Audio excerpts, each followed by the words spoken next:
glorious moments.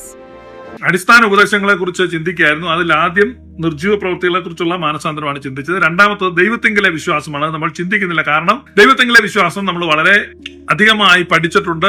ദൈവമാരാണ് ഇപ്പോഴും ഞാനൊരു ചർച്ച കണ്ടുകൊണ്ടിരുന്നതാണ്. അതിനകത്ത് അവര് ദൈവമാരാണെന്നുള്ളൊരു കൺഫ്യൂഷനിൽ ഇങ്ങനെ ചർച്ച ചെയ്തുകൊണ്ടിരിക്കുകയാണ്. ഞാനിവിടെ അമേരിക്കയിലുള്ള ഒരു പാസ്റ്റർ പറഞ്ഞു ദൈവം ആരാണെന്നുള്ള ഒരു അടിസ്ഥാന ഉപദേശം അല്ലെന്ന്. അപ്പൊ ദൈവം ആരായാലും വേണ്ടുകയല്ല, ദൈവം എങ്ങനെ ഉള്ളവനായാലും പ്രശ്നമല്ല, നമുക്ക് കിട്ടണം പണം. ഇതാണ് ചിന്ത. അപ്പം ഉപദേശങ്ങളിൽ ആദ്യം ദൈവം ആരാണെന്നുള്ളത് നിർവചിക്കണം. ദൈവം ആരാണ്, നിങ്ങളുടെ ദൈവം ആരാണ്, നിങ്ങളുടെ ദൈവം എങ്ങനെയുള്ളവനാണ്. അപ്പൊ ആ കാര്യത്തിൽ ഞാൻ ദോഷമായിട്ട് പറയുന്നതല്ല, മോസ്റ്റ് പ്രൊട്ടസ്റ്റന്റ് വിഭാഗത്തിൽപ്പെട്ട ഭൂരിപക്ഷം ആളുകൾക്കും അതിൽ ധാരണയില്ല, ഐക്യമില്ല, അഭിപ്രായ ഐക്യമില്ല. അപ്പൊ ദൈവം ആരാണെന്ന് അറിയത്തില്ല. അതൊരു വലിയ വിഷയമാണ്. അപ്പൊ നിങ്ങൾ വ്യക്തിപരമായി നിങ്ങളോട് തന്നെ ചോദിക്കുക, നിങ്ങളുടെ ദൈവം ആരാണ്. അപ്പൊ ആ ദൈവം ആരാണെന്നുള്ളത് ഒരു ഉറപ്പ് വരുത്തുക. കാരണം സഭകളിൽ നിന്ന് അങ്ങനെയുള്ളൊരു ഉറപ്പോ പ്രബോധനമോ നമുക്ക് ലഭിക്കുന്നില്ല. അതുകൊണ്ട് നമ്മുടെ വിഷയത്തിലേക്ക് വരികയാണ്. ഇന്ന് നമ്മൾ ചിന്തിക്കുന്നത് സ്നാനങ്ങളെ കുറിച്ചുള്ള ഉപദേശമാണ്. സ്നാനങ്ങളെ കുറിച്ചുള്ള ഉപദേശം ഞാൻ പറഞ്ഞു, ഇത് 3 ഗ്രൂപ്പാണ്. ഒന്നാമത്തെ ഗ്രൂപ്പിൽ 2 ഉപദേശമുണ്ട്. അത് നിർജ്ജീവ പ്രവർത്തികളെ കുറിച്ചുള്ള മാനസാന്തരവും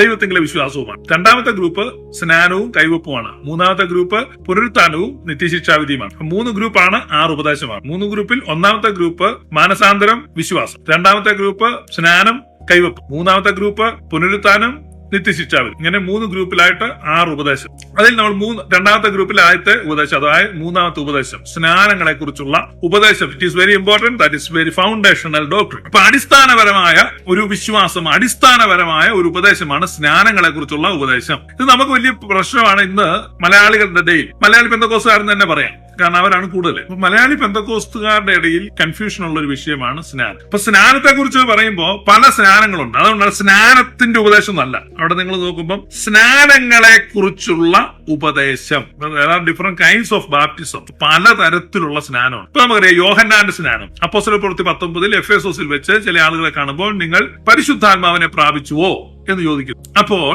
അവർ പരിശുദ്ധാത്മാവുണ്ടെന്ന് ഞങ്ങൾ കേട്ടിട്ട് പോലുമില്ല.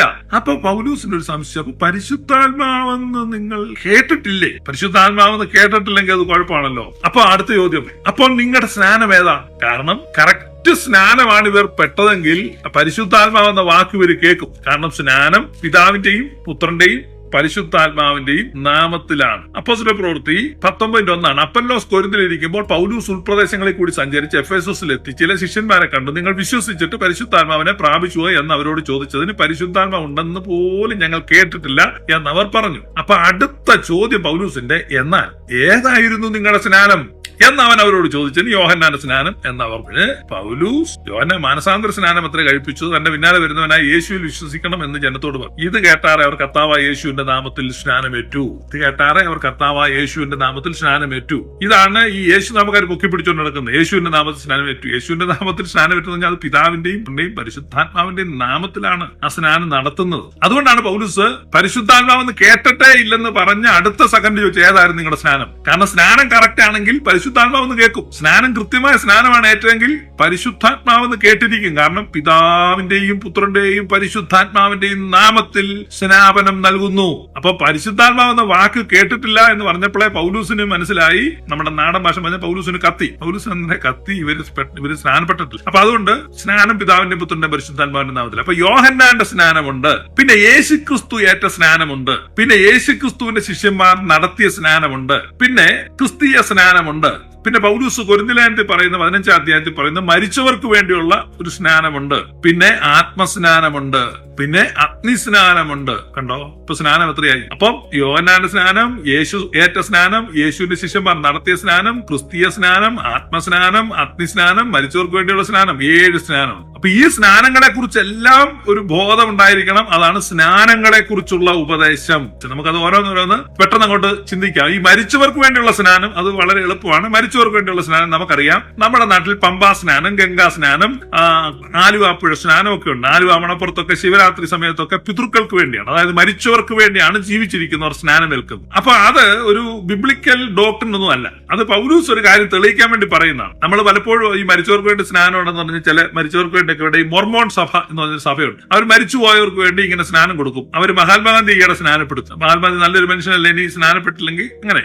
അപ്പൊ അതൊരു ഉപദേശമല്ല, അത് ഒരു വാക്യത്തിന്റെ തെറ്റായ അണ്ടർസ്റ്റാൻഡിംഗ് ആണ്. പൗലൂസ് പറയുന്നത് മരണാനന്തര ജീവിതമുണ്ടെന്ന് പൗലൂസ് ഫിലോസഫിക്കലായിട്ട് തെളിയിച്ചുകൊണ്ടിരിക്കുമ്പോൾ ഇനി മരിച്ചു കഴിഞ്ഞാൽ ഒന്നുമില്ലെന്നാണ് നിങ്ങൾ പറയുന്നതെങ്കിൽ മരിച്ചവർക്ക് വേണ്ടി നിങ്ങൾ സ്നാനമേൽക്കുന്നത് എന്തിന് എന്ന് ചോദിച്ചാൽ, മരിച്ചവർക്ക് വേണ്ടി നിങ്ങൾ സ്നാനമേൽക്കുന്നത് എന്തിനെന്ന് ചോദിച്ചാൽ ലോക മതങ്ങളിൽ നിലനിൽക്കുന്ന മരണാനന്തര കർമ്മങ്ങളോട് അനുബന്ധിച്ചുള്ള സ്നാനത്തെ കുറിച്ചായി പറയുന്നത്, അല്ല മരിച്ചവർക്ക് വേണ്ടി സ്നാനമാക്കാൻ വ്യവസ്ഥയൊന്നുമില്ല. അപ്പൊ ഒരു ഹൈന്ദവ സുഹൃത്ത് പറയാണ് മരിച്ചു കഴിഞ്ഞാൽ ഇല്ല, ഒന്നും വേറും പുകയാണ്. അപ്പൊ അവനോട് ചോദിക്കാം, അങ്ങനെയാണെങ്കിൽ ആലുവ പുഴയിൽ പോയി നിങ്ങൾ എന്തിനാണ് കുളിക്കുന്നത്? നിങ്ങൾ മരിച്ചവർക്ക് വേണ്ടി, പിതൃക്കൾക്ക് വേണ്ടിയാണല്ലോ ബലിയിടുന്നത്. അപ്പൊ എന്ന് പറഞ്ഞാൽ മരണാനന്തരം ഒരു ജീവിതമുണ്ട് എന്ന് തെളിയിക്കാൻ മറ്റു മതങ്ങളുടെ ഇടയിൽ അന്ന് പ്രചാരത്തിലിരുന്ന ഒരു കർമ്മത്തെ പൗലൂസ് ചൂണ്ടിക്കാണിക്കുന്നതേ ഉള്ളൂ. അതുകൊണ്ട് മരിച്ചവർക്ക് വേണ്ടിയുള്ള സ്നാനം എന്ന് പറഞ്ഞാൽ അത് ബിബ്ലിക്കൽ ഡോക്ടർ അല്ല, നമ്മൾ അതേക്കുറിച്ച് ബോധേടാവേണ്ട ആവശ്യമില്ല. That's it. അടുത്തത് നമ്മൾ ചിന്തിക്കുന്നത് യേശുവിന്റെ ശിഷ്യന്മാർ നടത്തിയ സ്നാനമാണ്. യേശുവിന്റെ ശിഷ്യന്മാർ നടത്തിയ സ്നാനം, യേശുവിന്റെ ശിഷ്യന്മാർ യോഹന്നാന്റെ ശിഷ്യന്മാരായിരുന്നു. യോഹന്നാന്റെ ശിഷ്യന്മാരിൽ കുറെ ആളുകളാണ് യേശുവിന്റെ കൂടെ ചേർന്നത്. അപ്പൊ യോഹന്നാൻ സ്നാനം നടത്തിയെന്ന് പറഞ്ഞാൽ യോഹന്നാൻ ഒറ്റയ്ക്കല്ല സ്നാനം നടത്തിയത്. യോഹന്നാന്റെ സ്നാനം പലരാണ് നടത്തിയത് എന്ന് പറഞ്ഞാൽ യോർദാന്റെ ഇരുകരയിലുള്ള ജനം മുഴുവൻ വന്നപ്പം പേഴ്സണലി യോഹന്നാൻ മാത്രമല്ല സ്നാനപ്പെടുത്തിക്കൊണ്ടിരുന്നത്, അവിടെ ധാരാളം ആളുകൾ സ്നാനപ്പെടുത്തിക്കൊണ്ടിരുന്നത്. അത് യോഹന്നാന്റെ സ്നാനം എന്നാണ് അറിയപ്പെടുന്നത്. അപ്പൊ അവര് വന്നു കഴിഞ്ഞപ്പോ ആ മാനസാന്തര സ്നാനം യേശുവിന്റെ കാലഘട്ടത്തിൽ യേശുവിന്റെ ശിഷ്യന്മാരും തുടർന്ന് കൊടുത്തുകൊണ്ടിരുന്നു. യേശു ആരെ സ്നാനപ്പെടുത്തിയില്ല. അപ്പൊ അത് യോഹന്നാന്റെ സ്നാനം തന്നെയാണ്, അതുകൊണ്ട് അത് വേറൊരു സ്നാനമല്ല. ഇനി നമ്മൾ പഠിക്കുന്നത് യേശു ഏറ്റ സ്നാനം. ഇനി യോഹന്നാൻ കൊടുത്ത സ്നാനം, ഇതാണ് വ്യത്യാസം. യോഹന്നാൻ കൊടുത്ത സ്നാനം എന്ന് പറഞ്ഞാൽ മാനസാന്തര സ്നാനമാണ്. അതെന്തിനാന്ന് വെച്ചാൽ to prepare a people to receive the Messiah. അതായത് മശിഹ വരുന്നുണ്ട്, ആ മശിഹായെ സ്വീകരിക്കാൻ ഒരു ജനത്തെ ഒരുക്കേണ്ടതിന് വേണ്ടി സ്നാനം നടത്തി ഒരു ഗ്രൂപ്പിനെ ഒരുക്കുകയാണ്. മശിഹായെ വെൽക്കം ചെയ്യാവുന്ന ഒരു ഗ്രൂപ്പ്. അതിനാണ് യോഹന്നാൻ സ്നാനം കൊടുത്തത്. മാനസാന്തര സ്നാനമാണ്. അതുകൊണ്ടാണ് പാപങ്ങൾ ഏറ്റുപറയുക, മാനസാന്തരപ്പെടുക, മാനസാന്തരത്തിന് യോഗ്യമായ ഫലം കായ്ക്കുക. അപ്പൊ അതൊക്കെയാണ് നമ്മളിവിടെ കാണുന്നത്. ഇതൊരു മാനസാന്തര സ്നാനമാണ്. അപ്പൊ യേശു സ്നാനപ്പെടാൻ വന്നു. അപ്പൊ യേശു സ്നാനപ്പെടാൻ വന്നപ്പോ യേശു യോർദാനിലെ വെള്ളത്തിലേക്ക് ഇറങ്ങി നിൽക്കുമ്പോ യോഹന്നാൻ വിലക്കി, അരുത്, നിന്നാണ് സ്നാനമേൽക്കേണ്ടത്, എനിക്ക് ആവശ്യം, പിന്നെ നീ എന്തിനാണ് എന്റെ കൈക്കീഴിൽ സ്നാനമേൽക്കാൻ വരുന്നത്? അതായത് യോഹന്നാൻ കൊടുക്കുന്ന ആ സ്നാനം യേശുവിന് ആവശ്യമില്ല. യോഹന്നാൻ കൊടുക്കുന്ന ആ സ്നാനം യേശുവിന് ആവശ്യമില്ല. അപ്പൊ യേശു പറയാണ്, ഇപ്പോൾ സമ്മതിക്കുക, ഇങ്ങനെ സകല നീതി നിവർത്തിക്കുന്ന ഉചിതം. അപ്പൊ അവിടെ നിന്ന് ആളുകളെല്ലാം ഏറ്റ ഒരു സ്നാനമുണ്ട് യോഹന്നാനിൽ നിന്ന്. ആ സ്നാനമല്ല യേശു ഏറ്റത്. അവിടെയാണ് യേശുവിന്റെ സ്നാനം വ്യത്യസ്തമാകും. എന്താണ് യേശു ഏറ്റ സ്നാനം? യേശു യോഹന്നാനിൽ നിന്ന് ഏറ്റ സ്നാനം അത് മാനസാന്തര സ്നാനമല്ല. നമ്മൾ യേശു ക്രിസ്തുവിനോട് ചേരുവാൻ നമ്മൾ സ്നാനം ഏൽക്കും, നമ്മുടെ ക്രിസ്തീയ സ്നാനം. അങ്ങനെയാണ് നമ്മൾ റോമാലേഖനത്തിലൊക്കെ വായിക്കുന്നത്, യേശു ക്രിസ്തുവിനോട് ചേരുവാൻ. അപ്പൊ യേശു ക്രിസ്തു സ്നാനമേറ്റത് ആക്ച്വലി നമ്മളോട് ചേരാണ്, മനുഷ്യരിൽ ഒരാളായി വരികയാണ്, നമ്മളോട് ചേരുകയാണ്. പക്ഷെ ആ സ്നാനത്തിന്റെ യഥാർത്ഥത്തിൽ ആഴത്തിൽ നോക്കുമ്പോ ആ സ്നാനം ഒരു കൈമാറ്റമാണ്. ആ സ്നാനം ഒരു കൈമാറ്റമാണ്. അപ്പൊ ചിലപ്പോ പറയും പൗരോഹിത്യം കൈമാറുന്നു. അതായത് അഹരോന്യ പൗരോഹിത്യം, ലേവ്യ പൗരോഹിത്യം എന്ന് പറയും. ലേവ്യ പൗരോഹിത്യം, ആ ലേവ്യ പൗരോഹിത്യം യേശു ക്രിസ്തുവിന് കൊടുക്കുന്നു. അപ്പൊ എബ്രായ ലേഖനത്തിൽ ഒരു വാക്യമുണ്ട്, യേശു ക്രിസ്തു യഹൂദയിൽ നിന്ന് നമ്മുടെ കർത്താവ് ഉദിച്ചു എന്ന് സ്പഷ്ടമല്ലോ, ആ ഗോത്രത്തോട് പൗരോഹിത്യം സംബന്ധിച്ച് മോശ ഒന്നും കൽപ്പിച്ചിട്ടില്ല. യഹൂദയിൽ നിന്ന് നമ്മുടെ കർത്താവ് ഉദിച്ചു എന്ന് സ്പഷ്ടമല്ലോ, ആ ഗോത്രത്തോട് മോശ പൗരോഹിത്യം സംബന്ധിച്ചൊന്നും കൽപ്പിച്ചിട്ടില്ല. അപ്പോ യേശുക്രിസ്തുവിന് ലേവ്യ പൗരോഹിത്യം കിട്ടുക അഥവാ യേശുക്രിസ്തു ലേവ്യ പൗരോഹിത്യം സ്വീകരിക്കുക എന്നുള്ളത് അസാധ്യമായിരുന്നു. അതുകൊണ്ട് യേശുക്രിസ്തുവിന്റെ പൗരോഹിത്യം ലേവ്യ പൗരോഹിത്യമല്ല. അതാണ് എബ്രായ ലേഖനത്തിന്റെ ഡിസ്കഷൻ. പക്ഷെ അപ്പോൾ തന്നെ യേശുക്രിസ്തുവിന് പൗരോഹിത്യമില്ലെന്ന് എബ്രായ ലേഖനം പറയുന്നില്ല. യേശുക്രിസ്തുവിന് പൗരോഹിത്യമുണ്ട്. ആ പൗരോഹിത്യം മൽക്കീസദേക്കിന്റെ ക്രമപ്രകാരമുള്ള പൗരോഹിത്യമാണ്. അത് എന്നേക്കും നിലനിൽക്കുന്ന നിത്യ പൗരോഹിത്യമാണ് യേശു സ്വീകരിച്ചത്. അതാണ് അവിടെ പറയുന്നത്. ഈ സുറിയാനി സഭയുടെ ഗീതങ്ങളിൽ ഒരു ഗീതമുണ്ട്, ആദ്യാചാര്യത്വം കൈക്കൊണ്ടു അഹറോൻ മൂശയോടൊന്നീച്ച് കറിയായിക്കതു നൽകി മൂശ കറിയായി യോഹന്നാനേകി യോഹന്നാൻ കർത്താവിനും കർത്താവ് തൻ സ്ലീഹന്മാർക്കും. അപ്പൊ ഇത് പഴയ കാലത്ത് ഞാന് പെന്തക്കോസ്ത് വിശ്വാസത്തിലേക്ക് വന്ന ഇടയ്ക്ക് സുറിയാനി സഭയെ വിമർശിച്ച് പ്രസംഗിക്കുമായിരുന്നു. അപ്പൊ ആ സമയത്ത് ഈ പാട്ട്, ഇതിലെ പൊരുത്തക്കേട്, ആ പാട്ട് കേൾക്കുമ്പോൾ ഒരു പൊരുത്തക്കേടുണ്ട്. കാരണം ആദ്യാചാര്യത്വം അഹറോൻ മൂശയോടൊന്നിച്ച് കൈക്കൊണ്ടു, പിന്നെ ആ 1500 വർഷമായിട്ട് അത് കൈമാറ്റം ചെയ്യപ്പെട്ടു വന്നു, പിന്നെ സക്കറിയ പുരോഹിതൻ. അതുകൊണ്ടാണ് മൂശയുടെ ക്രമത്തിൽ നിന്ന് അത് സ്കറിയായിക്ക് അത് നൽകി മൂശ കറിയ യോഹന്നാനേകി യോഹന്നാൻ കർത്താവിനും. അപ്പൊ യോഹന്നാൻ കർത്താവിന് കൊടുത്തു. അപ്പൊ അവിടെയാണോ? കാരണം യേശു യഹൂദ ഗോത്രത്തിലാണ് ജനിച്ചത്, ലേവിയ ഗോത്രത്തിലല്ല. അതുകൊണ്ട് യോഹന്നാൻ യേശുവിന് കൊടുത്തു എന്നുള്ളത് ഒരു മണ്ടത്തരമാണ്, അബദ്ധമാണ് എന്നാണ് പ്രസംഗിച്ചുകൊണ്ടിരുന്നത്. അത് ധാരാളം ആളുകൾ ഏറ്റുപറയുകയും അത് സ്ഥിരമായിട്ട് ഈ സുറിയാനി സഭയിലെ വിശ്വാസികളെ ഒരു പ്രതിസന്ധിയിലാക്കാൻ വേണ്ടി ഉപയോഗിക്കുകയും ചെയ്യുന്ന ഒരു സ്ട്രാറ്റജിക് പോയിന്റ് ആണ്.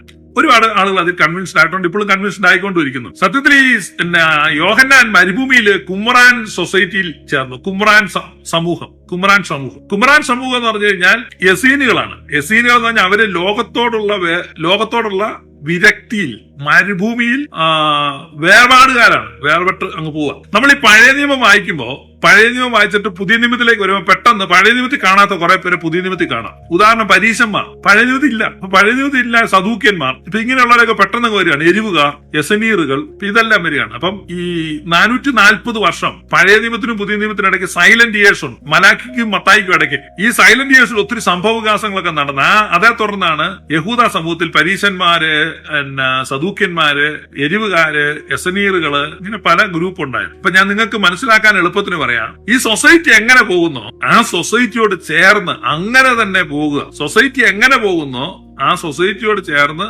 അങ്ങനെ തന്നെ പോവുക.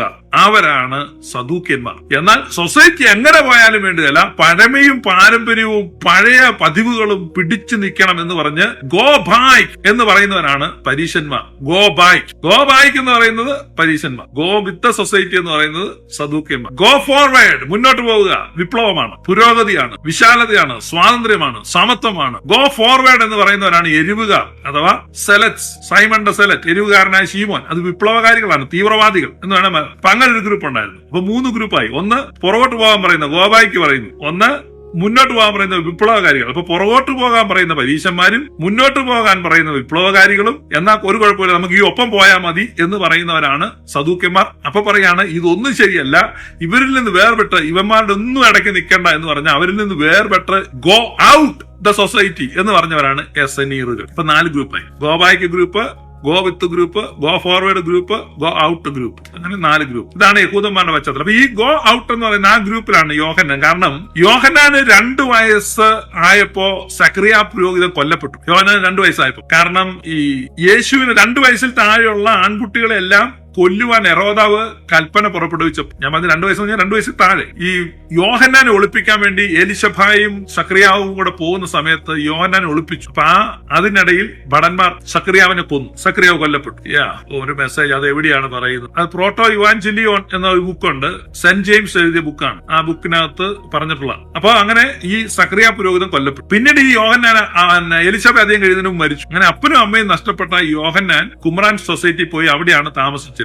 മരുഭൂമിയിൽ നിന്നാണ് വരുന്നത്. അതുകൊണ്ട് മരുഭൂമിയിൽ വിളിച്ചു പറയുന്നവന്റെ വാക്കാവിത്. കുമ്രാൻ സൊസൈറ്റിയുടെ ഒരു മുദ്രാവാക്യമാണ്. അതാണ് ഇവർ വന്ന് ഈ പറയുന്നത്. കുമ്രാൻ സൊസൈറ്റിയുടെ മുദ്രാവാക്യം മരുഭൂവാസികളായി. ക്രിസ്തീയ വിശ്വാസത്തിന് ഏറ്റവും വലിയ സംഭാവന നൽകിയിരിക്കുന്ന കുമ്രാൻ സൊസൈറ്റിയാണ്. അതായത് നമുക്ക് ലഭിച്ചിരുന്ന പഴയ നിയമ തിരുവെഴുത്തുകൾ. ഈ കുമ്രാൻ സൊസൈറ്റിയുടെ പ്രാധാന്യം നിങ്ങൾ മനസ്സിലാക്കണം. ഈ കുമ്രാൻ സൊസൈറ്റി ഞാൻ പറഞ്ഞത് മരുഭൂമിയിൽ പോയി ഫുൾ ടൈം പ്രാർത്ഥനയും ഫുൾ ടൈം ബൈബിൾ പകർത്തി, അതായത് അന്നത്തെ പഴയ നിയമ ഗ്രന്ഥങ്ങൾ പകർത്തി എഴുതുകയും ചെയ്തുകൊണ്ടിരിക്കുകയായിരുന്നു ഈ കുമ്രാൻ സൊസൈറ്റിയിലെ അംഗങ്ങൾ. കുമ്രാൻ സമൂഹം അവർക്ക് വേറൊരു പരിപാടിയില്ലായിരുന്നു. തങ്ങളിൽ ഒരാളായിരിക്കും മശീഹ എന്ന് അവർ വിശ്വസിച്ചു. മശീഹ വരാൻ വേണ്ടി കാത്തിരുന്നു. അപ്പൊ അവർ ഫുൾ ടൈം ഈ ബൈബിൾ പകർത്തിക്കൊണ്ടിരുന്നു. ബൈബിൾ എന്ന് പറയുന്നത് ഓൾഡ് ടെസ്റ്റ്മെന്റ് സ്ക്രിപ്ചേഴ്സ്. നമുക്ക് 1947 വരെ, അതായത് ഇന്ത്യക്ക് സ്വാതന്ത്ര്യം കിട്ടിയ വർഷം 1947 വരെ നമുക്ക് ലഭ്യമായിരുന്ന ഓൾഡ് ടെസ്റ്റമെന്റ് സ്ക്രിപ്ചർ ഏറ്റവും ഏർലിയസ്റ്റ് മാനുസ്ക്രിപ്റ്റ്, അതായത് നമുക്ക് ലഭ്യമായ കയ്യെഴുത്തു പ്രതികളിലെ ഏറ്റവും പഴക്കമുള്ള കയ്യെഴുത്ത് പ്രതി 9-ാം നൂറ്റാണ്ടിൽ എഴുതപ്പെട്ട ഒരു കയ്യെഴുത്ത് പ്രതിയായിരുന്നു. അതായത് പഴയ നിയമ തിരുവെഴുത്തുകൾക്ക്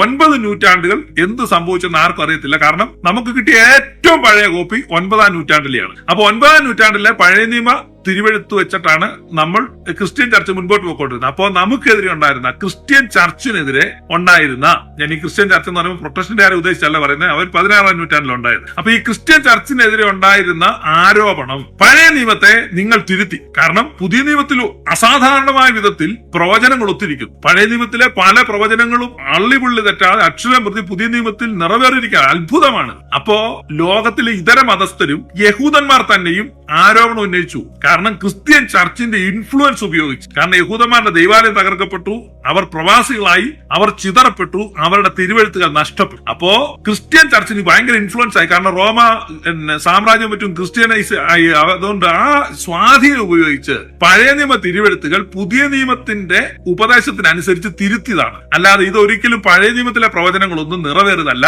മശീഹയെ കുറിച്ച് ഇങ്ങനെയുള്ള പ്രവചനമൊന്നും പഴയ നിയമത്തിൽ ഇല്ലായിരുന്നു. അതുകൊണ്ട് പഴയ നിയമം ക്രിസ്ത്യാനികൾ തിരുത്തി. ഒരു ഭയങ്കര ആരോപണമായിരുന്നു. ഈ ആരോപണം 20 നൂറ്റാണ്ട് നിന്നു. 1947 1946 ഈ ആരോപണമുണ്ട്. അപ്പൊ നിങ്ങൾ മനസ്സിലാക്കണം, 1946 ക്രിസ്ത്യാനികൾക്ക് ഇന്നത്തെ പോലെ പ്രസംഗിക്കാൻ പറ്റത്തില്ല. കാരണം പഴയ നിയമത്തിലെ ഈ പ്രവചനം നിറവേറിയിരിക്കുന്നു, ഇതാ നോക്കൂ എന്നൊക്കെ പറഞ്ഞപ്പോൾ ആളുകൾ പുച്ഛിച്ചിരിക്കുക. അവിടെ ഏർലി മാനുസ്ക്രിപ്റ്റ് 9ാം നൂറ്റാണ്ടില്. അപ്പം ആദ്യത്തെ നൂറ്റാണ്ടുകളിൽ ക്രിസ്ത്യൻ ചർച്ചിന് 4ാം നൂറ്റാണ്ട് കഴിഞ്ഞപ്പോൾ കോൺസ്റ്റന്റൈൻ ക്രിസ്ത്യാനി അതോടുകൂടി ഭയങ്കര ഇൻഫ്ലുവൻസ് ആണ്. കല്ലിളർക്കുന്ന കൽപ്പന പുറപ്പെടുവിക്കാൻ കഴിയുന്ന റോമാ സാമ്രാജ്യം ക്രിസ്തീയ സാമ്രാജ്യമായിരുന്നു. അതുകൊണ്ട് ഇൻഫ്ലുവൻസ് ഉപയോഗിച്ച് പഴയ നിയമം മുഴുവൻ തിരുത്തി, ആട്ടപടലെ അടിച്ചു മാറ്റി തിരുത്തി ക്രിസ്ത്യനൈസ് ചെയ്തെന്നുള്ള ഇവർ പറയുന്നു. വാലിഡിറ്റി. അങ്ങനെ 1947 നല്ലൊരു വേനൽക്കാലത്ത് ഒരാട്ടിടയൻ ഇസ്രായേലിലെ ഒരു മരുഭൂമിയിലൂടെ പോകുമ്പോ, അതാണ് ഗുമ്രാൻ എന്ന് പറയുന്ന സ്ഥലത്തൂടെ പോകുമ്പോ അവൻ കല്ലുപെറുക്കി എറിഞ്ഞ് കളിക്കുകയായിരുന്നു. അപ്പൊ അവൻ എന്തോ ഒരു മുഴക്കം പോലെ കേട്ടു. അവൻ അവിടെ താഴെ ഇറങ്ങിച്ചെന്ന് ആ ഗുഹയിലേക്ക് നോക്കിയപ്പോ അവിടെ മൺപാത്രങ്ങളിൽ എന്തോ സാധനം ഇരിക്കുന്നു. ഇവന് മനസ്സിലായത് എന്താ? അവൻ മറ്റുള്ളവരെ അറിയിച്ചു. അങ്ങനെ പുരാവസ്തു ഗവേഷകർ ചെന്നു. അവർ ചെന്ന് അത് നോക്കിയപ്പോൾ കുമ്രാൻ സമൂഹം പകർത്തി എഴുതിയിരുന്ന തിരുവെഴുത്തുകൾ ആ ഭരണികളിൽ നിന്ന് കിട്ടി. ആ കണ്ടുപിടുത്തത്തിന്റെ മൂല്യം ആ ആട്ടിടയന് മനസ്സിലായില്ല. അത് 2000 വർഷങ്ങൾക്ക് മുമ്പുള്ള ഓൾഡ് ടെസ്റ്റ്മെന്റ് മാനുസ്ക്രിപ്റ്റ് ആണ്. ആ മാനുസ്ക്രിപ്റ്റ് എടുത്ത് വായിച്ചപ്പോ 947 ക്രിസ്ത്യാനികളുടെ ബൈബിളിലുള്ള പഴയ നിയമ തിരുവെഴുത്തുകളിൽ നിന്ന് വള്ളിക്കോ പുള്ളിക്കോ വ്യത്യാസമില്ലാതെ മുഴുവൻ പഴയ നിയമ തിരുവെഴുത്തുകളുമാണ് ആ ഭരണിയിൽ നിന്ന് കിട്ടിയത്.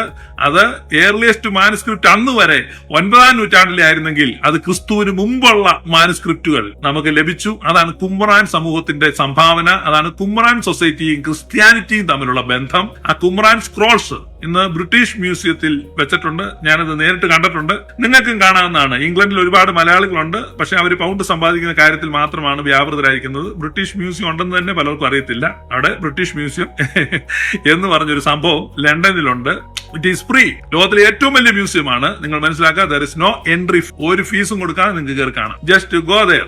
അവിടെ ചെന്നാൽ നിങ്ങൾക്ക് ക്ലിയോപാട്രയുടെ മമ്മിയൊക്കെ കാണാം. എല്ലാം ഇരിപ്പുണ്ട്. അപ്പൊ ആ കുമ്രാൻ സ്ക്രോൾസ് ഞാൻ കണ്ടിട്ടുണ്ട്. അപ്പൊ ഈ കുമ്രാൻ സ്ക്രോൾസിലെ മുഴുവൻ പുസ്തകങ്ങളും വന്നതോടുകൂടെ ലോകത്തിലെ മറ്റ് മതസ്ഥരുടെ, പ്രത്യേകിച്ച് മുസ്ലിങ്ങളുടെ, യഹൂദന്മാരുടെ എല്ലാം വായടഞ്ഞുപോയി. ക്രിസ്ത്യാനികൾ ബൈബിൾ തിരുത്തി എന്നുള്ള വാദം, കോൺസ്റ്റന്റ് ബൈബിൾ തിരുത്തി എന്നുള്ള വാദം, റോമാ സാമ്രാജ്യത്തിന്റെ സ്വാധീനം കൊണ്ട് ക്രിസ്ത്യാനികൾ ബൈബിൾ തിരുത്തി എന്നുള്ള വാദം എല്ലാം ഒടിഞ്ഞുപോയി. കാരണം BC ക്രിസ്തുവിന് മുമ്പുള്ള കയ്യെഴുത്ത് പ്രതികൾ നമുക്ക് കിട്ടി.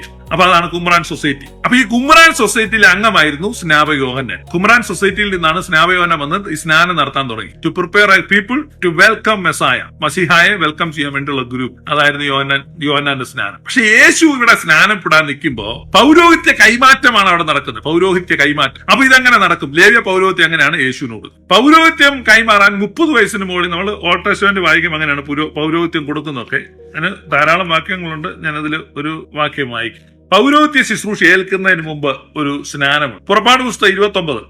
അവർ എനിക്ക് പുരോഹിത ശുശ്രൂഷ ചെയ്യുവാൻ അവരെ ശുദ്ധീകരിക്കേണ്ടതിന് നീ അവർക്ക് ചെയ്യേണ്ടതെന്നാൽ ഒരു കാൽക്കിടാവിനെ ഊനമില്ലാത്ത ആട്ടുകൊറ്റനെ പുളിപ്പില്ലാത്ത അപ്പൂ എണ്ണയർത്ത എന്റെ 4ാം വാക്യം, അഹരോനെയും അവന്റെ പുത്രന്മാരെയും സമാഗമന കൂടാരത്തിന്റെ വാതുക്കൽ വരുത്തി വെള്ളം കൊണ്ട് കഴുകണം. പിന്നെ വസ്ത്രമെടുത്ത് അഹരോനെ ഉള്ളങ്കിയും ഏഫോദിന്റെ അങ്കിയും ഏഫോദും പതക്കവും ധരിപ്പിച്ച് അവന്റെ അരക്ക് ഏഫോദിന്റെ നടുക്കെട്ട് കെട്ടണം. തലയിൽ മുടി വെച്ച് വിശുദ്ധ പട്ടം മുടിമേൽ വെക്കണം. പിന്നെ അഭിഷേകതയിലും എടുത്ത് തലയിൽ ഒഴിച്ച് അവനെ അഭിഷേകം ചെയ്യണം. അപ്പൊ 2 കാര്യം വളരെ പ്രധാനമായിട്ട് പറയുന്നുണ്ട്. ഒരു സ്നാനവും ഒരഭിഷേകവും അവിടെ വളരെ പ്രധാനമായിട്ട് പറയുന്നു. ഒരു സ്നാനവും ഒരഭിഷേകവും അവിടെ പറയുന്നുണ്ട്. അപ്പൊ ഒരാൾ പുരോഹിത ശുശ്രൂഷ ഏൽക്കുന്നതിന് മുമ്പ് സ്നാനമുണ്ട്, അഭിഷേകമുണ്ട്. ഇനി ലേവ്യ പുസ്തകം 8ാം അധ്യായം അതിന്റെ 6ാം വാക്യത്തിൽ മോശ അഹരോനെയും പുത്രന്മാരെയും അടുക്കൽ വരുത്തി അവരെ വെള്ളം കൊണ്ട് കഴുകി. അപ്പൊ പൗരോഹിത്യ ശുശ്രൂഷ ഏൽക്കുന്നതിന് മുമ്പ് അവരെ വെള്ളം കൊണ്ട് കഴുകി.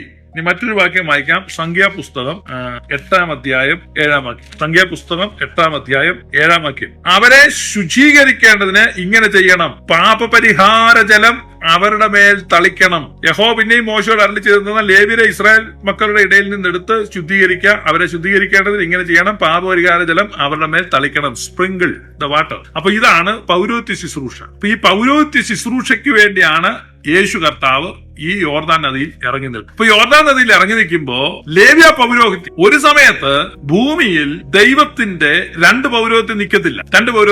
അതുകൊണ്ട് ലേവ്യ പൗരോഹിത്യം എസ്റ്റാബ്ലിഷ്ഡ് ആയിട്ട് നിൽക്കുകയാണ്. അതുകൊണ്ട് ആ ലേവ്യ പൗരോഹിത്യം യോഹന്നാൻ മടക്കി കർത്താവിനെ തിരിച്ചേൽപ്പിക്കുകയാണ്. ലേവ്യ പൗരോഹിത്യം യോഹന്നാൻ മടക്കി കർത്താവിനെ തിരിച്ച് ഏൽപ്പിക്കുകയാണ്. അതാണ് അവിടെ സംഭവിക്കുന്നത്. 1500 വർഷം മുമ്പ് തന്റെ പിതാമഹന് ദൈവം കൊടുത്ത പൗരോഹിത്യം ദൈവത്തിന്റെ പുത്രനെ യോഹന്നാൻ തിരിച്ചേൽപ്പിക്കുകയാണ്. അതാണ് സുറിയാനി സഭ പാടുന്നത്. യോഹന്നാൻ കർത്താവിനും.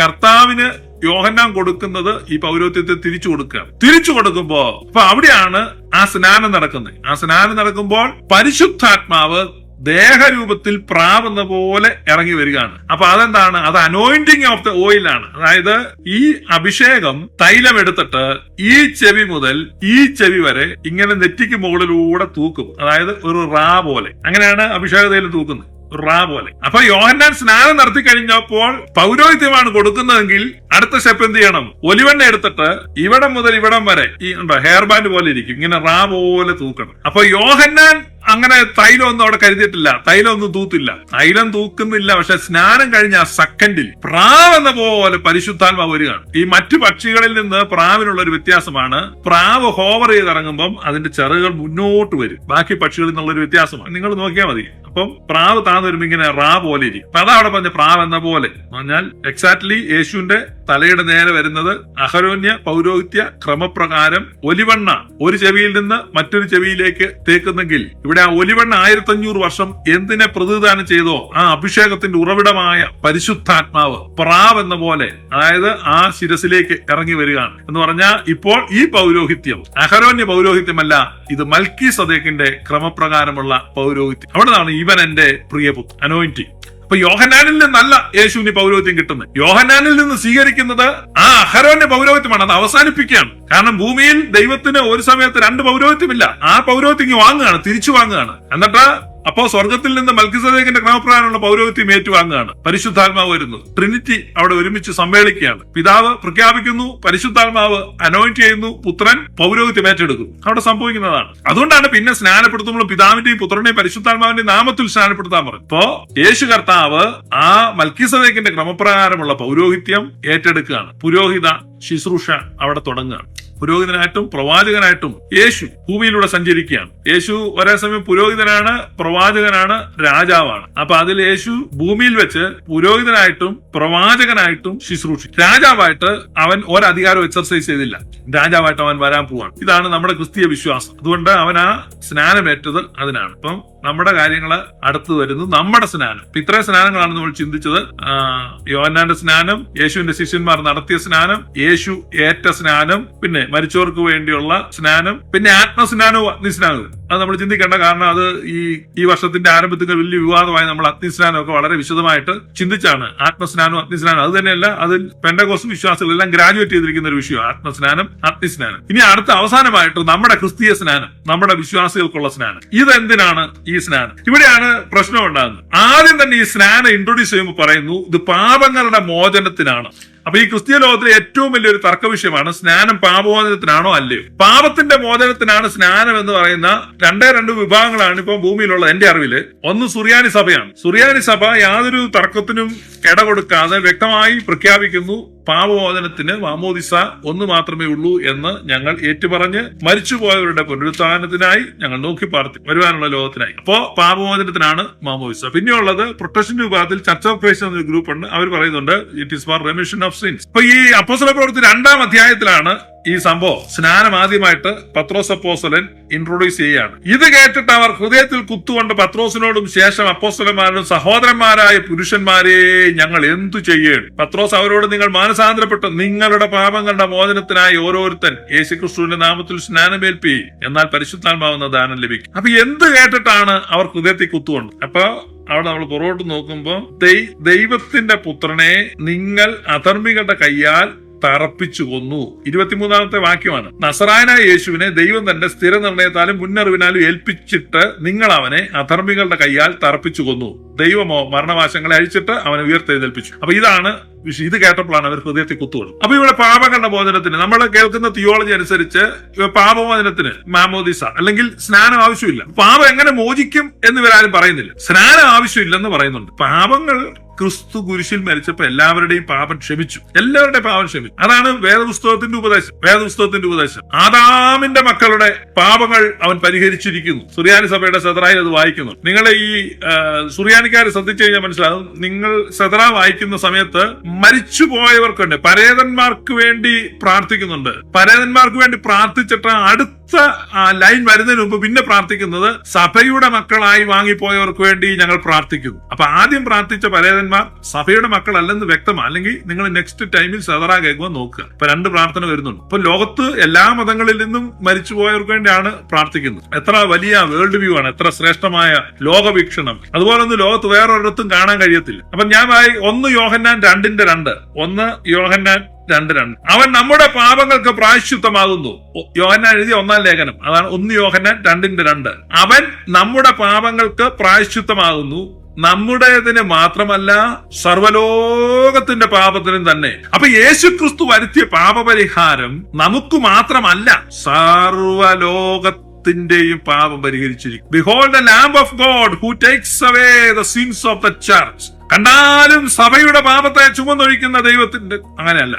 Behold the Lamb of God who takes away the sins of the world. ലോകത്തിന്റെ പാപത്തെ ചുമന്നൊഴിക്കുന്ന ദൈവത്തിന്റെ കുഞ്ഞാണ്. For God so loved the church that he gave his only begotten son.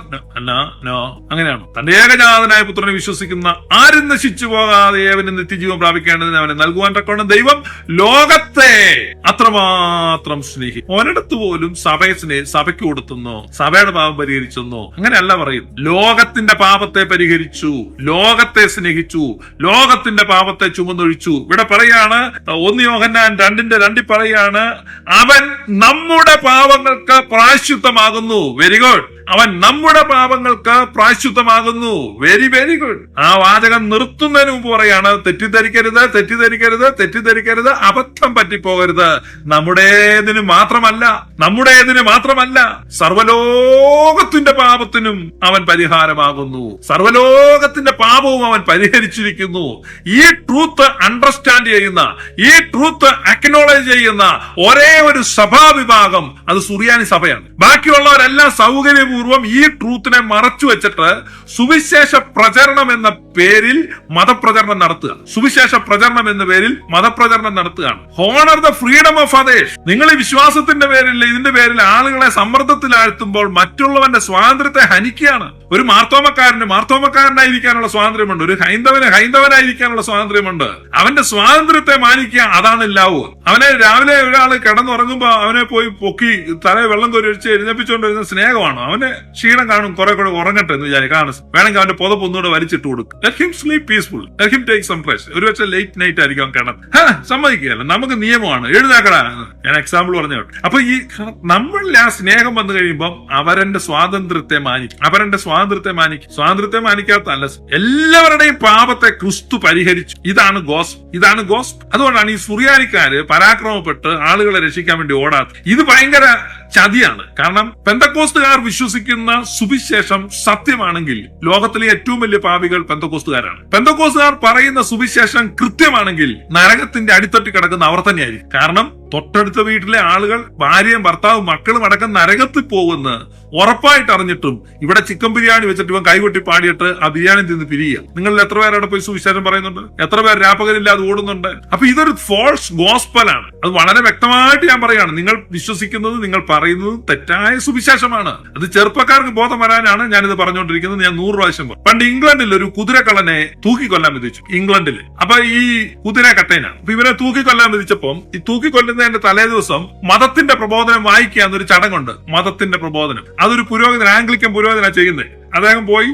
സ്വർഗ നരകങ്ങളെ കുറിച്ചും ദൈവത്തെക്കുറിച്ചും പാപികൾക്ക് വരാനുള്ള ഭയാനകമായ ശിക്ഷയെക്കുറിച്ചും നിത്യമായ നരകത്തെക്കുറിച്ചും നരകത്തിൽ പൊളയുന്ന പാമ്പുകളെ കുറിച്ചും അവിടെയുള്ള തേളുകളെ കുറിച്ചും തേളിന്റെ വാലുകളെ കുറിച്ചും വാലിന്റെ മൂർച്ചയെക്കുറിച്ചും മൂർച്ചയുള്ള വാലിക്കൂടെ വരുന്ന വിഷത്തെക്കുറിച്ചും വിഷത്തിന്റെ കാഠിന്യത്തെക്കുറിച്ചും അത് കൊണ്ടുകഴിയുമ്പോൾ ഉണ്ടാകുന്ന വേദനയെക്കുറിച്ചും ഒക്കെ വലിയൊരു വായനയാണ്. അത് വളരെ ഭീകരമായ വായനയാണ്. അദ്ദേഹത്തോട് പാമ്പുകൾ അഴിയുന്നതിനെ കുറിച്ചും. അപ്പോ ഇതിങ്ങനെ ഒരു വികാരവുമില്ലാതെ ഒരു ഭാവമാറ്റവും ഇല്ലാതെ ഈ പുരോഹിതൻ ഈ നേരം വെളുക്കുമ്പോൾ തൂക്കിക്കൊല്ലാനുള്ളവന്റെ മുമ്പിൽ നിന്ന് ഇതിങ്ങനെ വായിക്കും. ആ പാവപ്പെട്ടവൻ താഴെ ഇരുന്ന് ഇതിങ്ങനെ കേട്ടോണ്ടിരിക്കുകയാണ്. വായന കഴിഞ്ഞപ്പോ ഈ തടവുകാരൻ ചോദിച്ചു, ഇതെല്ലാം നേരാണോ?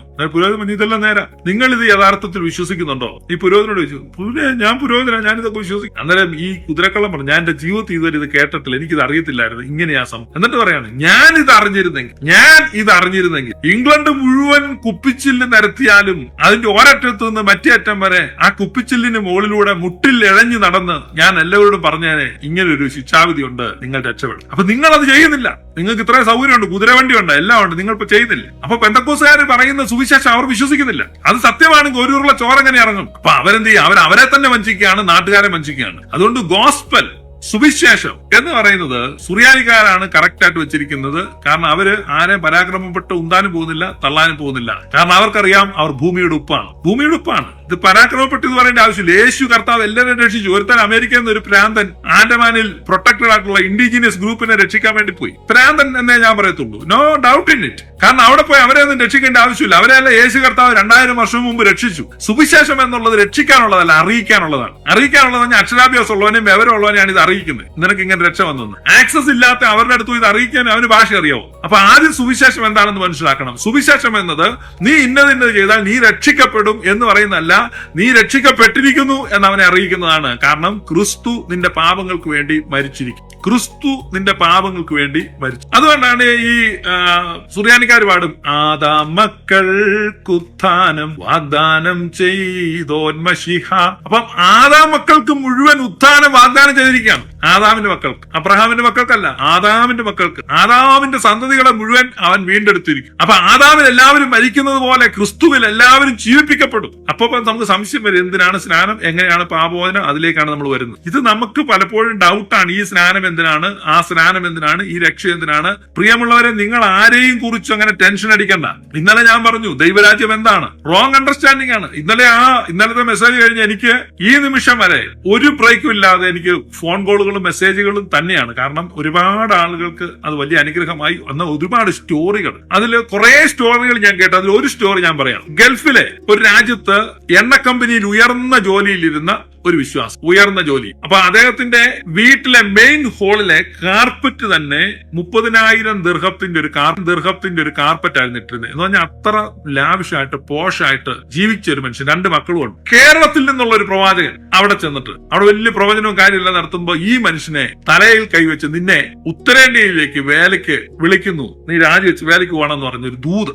അപ്പൊ ഈ പരിപാടിയെല്ലാം കണ്ട് ഭ്രമിച്ച്, ഒന്നാമത്തെ കാര്യം, വിദ്യാഭ്യാസം ഉള്ളവരാണ് ഈ അബദ്ധത്തിലെല്ലാം പോയി വീഴുന്നത്. ഒരാളെയും പുതിയ നിയമ കാലഘട്ടത്തിൽ പ്രവാചകനിലൂടെ ദൈവം വേലയ്ക്ക് വിളിക്കത്തില്ല.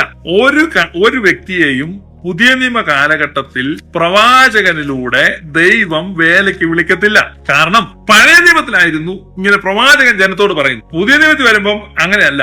എബ്രായ ലേഖനം നമ്മൾ നോക്കുക, 8-ാം അധ്യായം. എബ്രായ ലേഖനം 8-ാം അധ്യായം. അവൻ ഇസ്രായേൽ ഗൃഹത്തോടും യഹൂദ ഗൃഹത്തോടും പുതിയൊരു നിയമം ചെയ്യുന്ന കാലം വരും എന്ന് കർത്താവിന്റെ അരുളപ്പാട്. ഞാൻ അവരുടെ പിതാക്കന്മാരെ കൈക്ക് പിടിച്ച് മിസ്രയീം ദേശത്തു നിന്ന് കൊണ്ടുവന്ന നാളിൽ ഞാൻ അവരോട് ചെയ്ത നിയമം പോലെ അല്ല.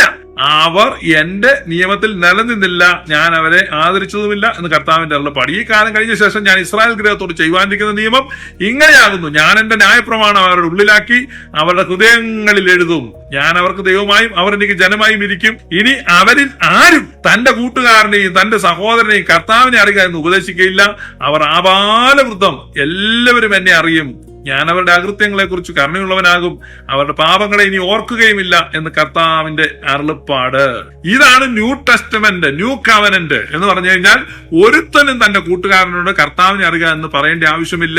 എല്ലാവരും കർത്താവിനെ അറിഞ്ഞിരിക്കുന്നു. അപ്പൊ കർത്താവിന്റെ അടുത്തൊക്കെ എല്ലാവർക്കും ആക്സസ് ഉണ്ട്, എല്ലാവർക്കും കർത്താവിന്റെ അടുത്തേക്കും ആക്സസ് ഉണ്ട്, കർത്താവിന് എല്ലാവരുടെ അടുത്തേക്കും ആക്സസ് ഉണ്ട്. പുതിയ നിയമ കാലഘട്ടമാണ്. അതുകൊണ്ട് ഒരു വ്യക്തിയോട് ഒരു പ്രവാചകൻ പോയി പറയേണ്ട ആവശ്യമില്ല.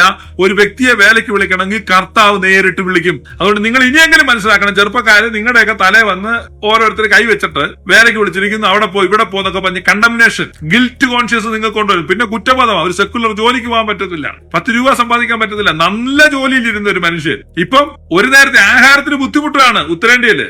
വർഷങ്ങൾ കഴിഞ്ഞു, പ്രായമായി, ഇപ്പം എന്ന് പറഞ്ഞാൽ ഒത്തിരി വർഷമൊന്നും ആയില്ല, പക്ഷെ ആ കണക്ഷൻ ഇനി ആ ജോലിയൊന്നും തിരിച്ചു കിട്ടത്തില്ല. അവിടെയൊക്കെ വേറെ ആളുകൾ കയറി ഫില്ലായി വൺസ് എക്സിറ്റ് ആയി പോയി. അപ്പോ ഇപ്പോഴും ആ മനുഷ്യൻ കർത്താവ് എന്തോ നൂലെ കെട്ടി ഇറക്കും. ഉത്തരേന്ത്യ ചെന്നിട്ട് ഒരു പൂഞ്ഞാനെ പോലും രക്ഷിക്കാനും പറ്റിയില്ല, ഒന്നും പറ്റിയില്ല, ദൂതും കേട്ടോണ്ട് ഇറങ്ങിപ്പോയതാണ്. അതുകൊണ്ട് നിങ്ങൾ ആരും ദൂത് കേട്ട് ഇറങ്ങിപ്പോരുത്. ഇപ്പൊ 2 മക്കളുണ്ട്, അവരെ പഠിപ്പിക്കാൻ നിവൃത്തിയില്ല, രാജകീയമായിട്ട് ജീവിച്ചതാണ്. ആ 2 മക്കളെ നല്ല വിദ്യാഭ്യാസം കൊടുത്ത് നല്ല രീതിയിൽ പഠിപ്പിച്ചിറക്കിയാൽ അതിനേക്കാൾ വലിയൊരു കാര്യം ദൈവരാജ്യത്തിന് ചെയ്യാനില്ല. ദൈവരാജ്യത്തിന് ചെയ്യാൻ പറ്റുന്ന ഏറ്റവും വലിയ ശ്രേഷ്ഠമായ കാര്യമായിരുന്നത്. അയാൾ കുടുംബം നന്നായിട്ട് നോക്കി ആ 2 മക്കളെ നല്ല വിദ്യാഭ്യാസം കൊടുത്തിറക്കിയാൽ നല്ല എഡ്യൂക്കേറ്റഡ് ആയിട്ടുള്ള 2 ആളുകൾ ദൈവരാജ്യത്തിന്റെ പ്രജകളായിട്ട് ഇങ്ങനെ നടക്കുന്ന എന്തോ ഒരു അനുഗ്രഹമായിരുന്നു. അതിന് പകരം അയാൾ ഇതെല്ലാം വിറ്റ് പൂട്ടിക്കെട്ടി ഉത്തരേന്ത്യയിൽ പോയി കഷ്ടപ്പെടുന്നുണ്ട്, നരയിക്കുക. നിങ്ങൾക്ക് ബോധം ഉണ്ടാകാനാണ് ഞാനിത് പറയുന്നത്. അതുകൊണ്ട് അത് സെപ്പറേഷനാണ്, അങ്ങനെ ഒരു കാര്യമില്ല. ദൈവം എല്ലാവരുടെയും ദൈവമാണ്. There is only one God. ആ ഗോഡ് എല്ലാവരുടെയും ദൈവമാണ്. അത് ഈഴവന്റെയും മുസ്ലിമിന്റെയും ഹിന്ദുവിന്റെയും നായരുടെയും നമ്പൂരിയുടെയും എല്ലാവരുടെയും കൂടെ ദൈവമാണ്. ഒരൊറ്റ ദൈവമേ ഉള്ളൂ. ആ ദൈവമാണ് നമ്മുടെ ദൈവം. ആ ദൈവം തന്റെ പുത്രനെ ലോകത്തിലേക്ക് അയച്ചു.